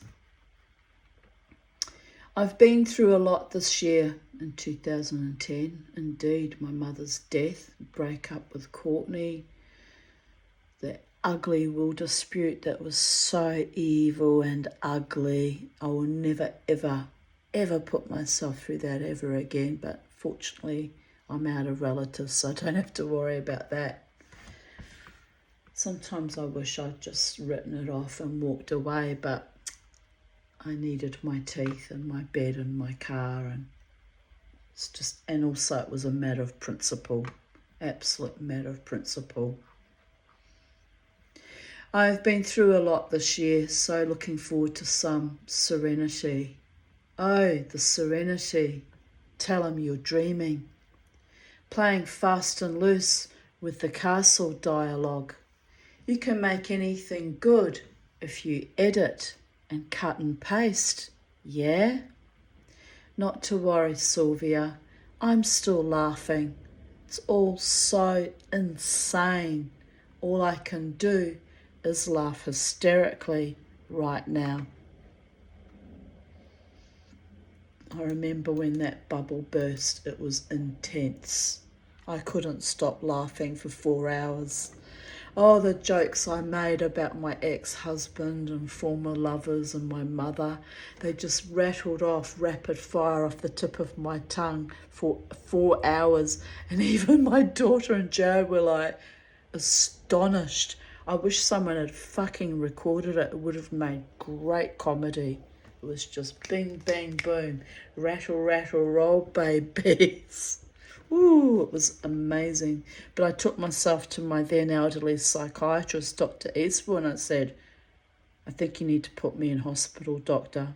He said, what happened? I said, a bubble burst in my psyche and I couldn't stop laughing for 4 hours. I thought someone was going to put me in hospital, actually.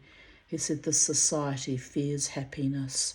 They crush it, they destroy it, they medicate it. They'll kill it if they can. Well, what shall I do, doctor? He said, be happy anyway. It's the ultimate revenge against our society.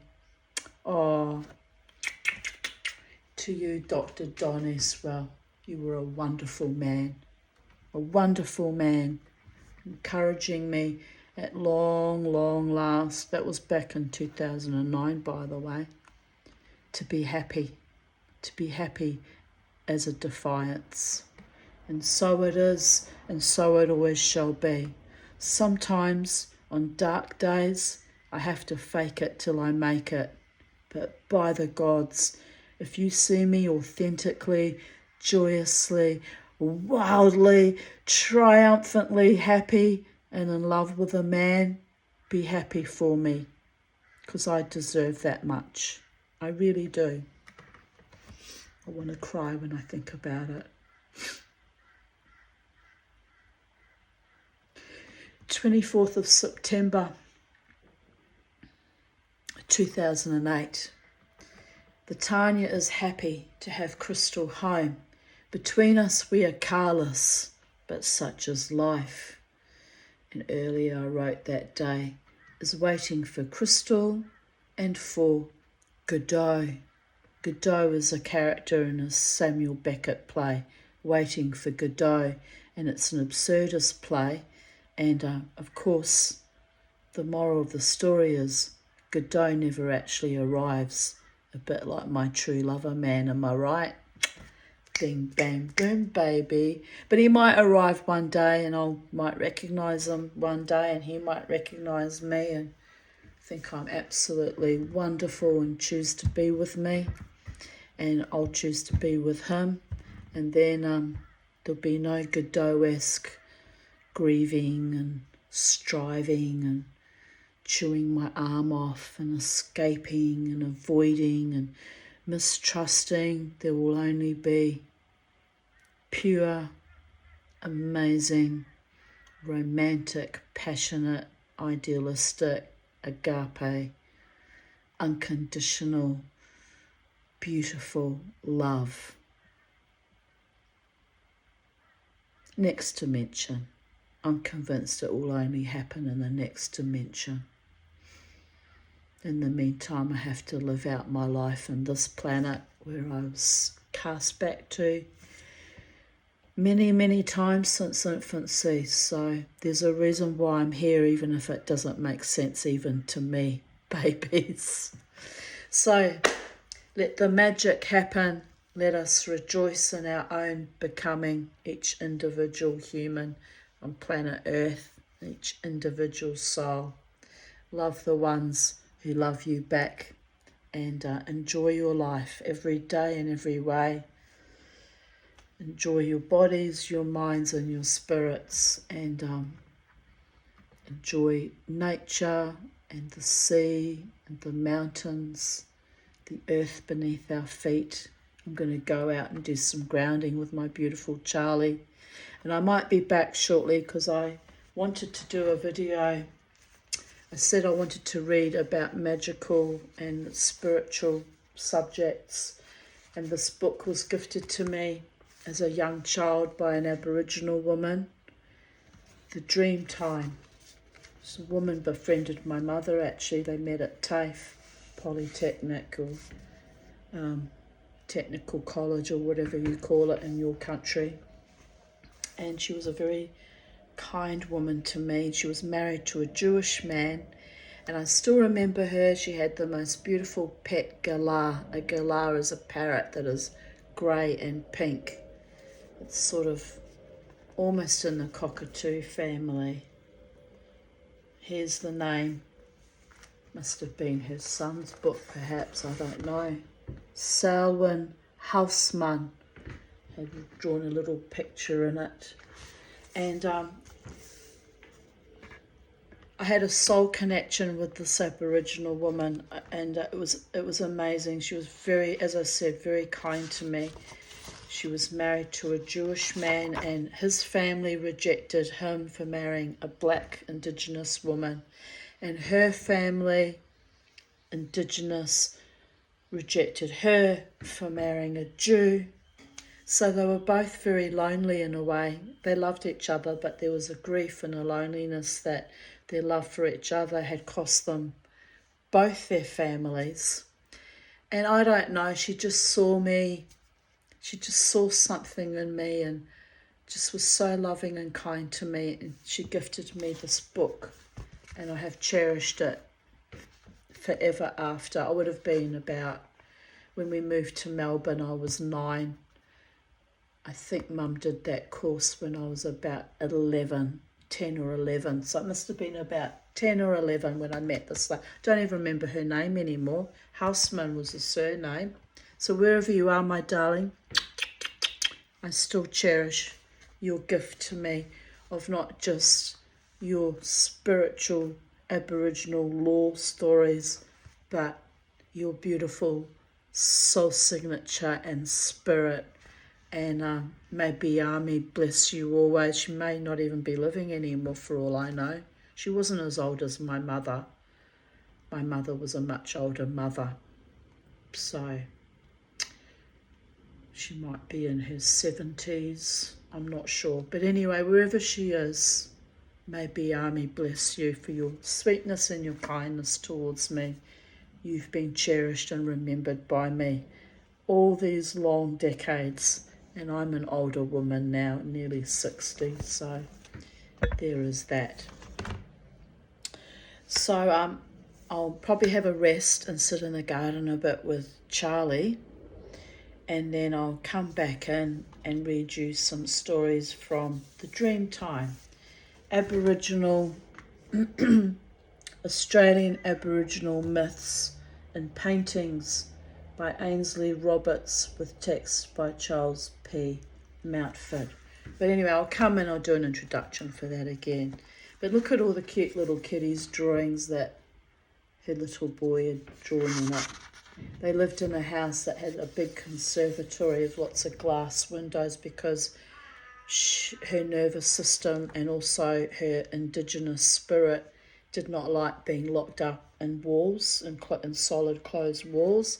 So she had to feel free at any given time. So her house was a lot of glass and beautiful plants hanging down, and it was almost like being in a garden even inside the house. I thought it was beautiful, and my mum explained to me at the time that when she met her at the TAFE, she met her because she ran out of the classroom because she felt overwhelmed and trapped being in four walls, and kind of had a panic attack and had run to be outside. So she must have had her own trauma issues too, but a lot of it was cultural as well. And so my mum befriended her. My mum could be very kind to strangers. She was a terrible mother to me, but she could be very kind to other trauma survivors because she kind of got it, because she had her own issues from the war.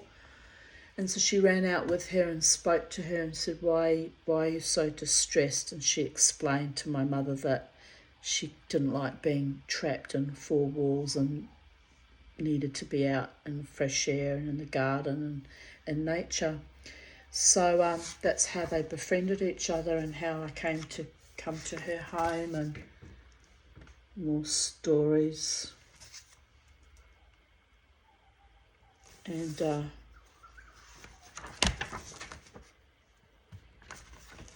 yes, anyway, I shall read, they're all quite short little stories actually, so I shall read from this to you later. I'm looking forward to that. I'm looking forward to that, people of Earth, and those of you who don't live in Australia will get to hear some Dreamtime stories from Aboriginal lore or myths and legends and knowledge. That lady taught my mother being a witch also, she said people look down on Aboriginal people, that we're just ignorant savages and that we just ran around in loincloths killing kangaroos and raping everyone and being brutal. And she said they have no idea that our people have existed in Australia for at least 40,000 years, although they believe now it's longer, 60,000 years. And she said they have no idea of our culture or our knowledge or our spirituality. I highly recommend, I haven't read it myself, but I was interested to read it and learning about it at the time, a book called Dark Emu. Forget the author's name now. It misses me, but I want to buy it and read it. He talks about how there was actual proper agriculture. People just thought they were hunter-gatherers and just, they do tend to be a people that are nomadic and move around a lot. But he said they moved with the seasons and they went where there were harvests and plenty of food, and they would gather and prepare and make things. They had storehouses. He said they had the equivalent, not like colonialists or white man's type version of farms, but they had areas they would go to where there was certain grains grown, and it was all done in a big production. He said all that knowledge was lost, burnt to the ground, and literally people thrown off cliffs and murdered and genocided. All that knowledge was lost. So white Australia, again, has no idea of how Aboriginal people actually functioned and survived in ancient times. Well, they wouldn't, would they? We've only been here for 200 years, us white folks. So, and she said to my mother, she said, my people could navigate by the stars. We could know by certain constellations. We could even forecast the weather coming up ahead by the stars or the shape of things. She said, and our spiritual knowledge was so deeply powerful. She said, you can't even imagine the things that we've forgotten, the things we knew how to do, our magic. And I personally, deeply, profoundly believe in that and resonate with that, because, there's still, you can still feel, even on my little garden here in Sacred Space, you can feel the magic and the energy of the people who must have lived here before at some stage. You can feel it quite powerfully at West End when I go to West End Drumming Circle. That park land all along the river there was a birthing place where Aboriginal women, I think the mob is the younger people, was their birthing place where the women gave birth to their children. And so it's very sacred. You sit on the ground, you can actually, I personally can actually feel, the power and the magic of that place, being a place that the women and their mob just chose as a power place to bring forth life and give birth. Very deeply emotional and powerful. And then you have the river flowing past the Brisbane River, and it's potent. So and I love that. I'm all about loving and preserving our Indigenous, including white Indigenous traditions over in England and Ireland and Scotland, but our Indigenous knowledge across the globe.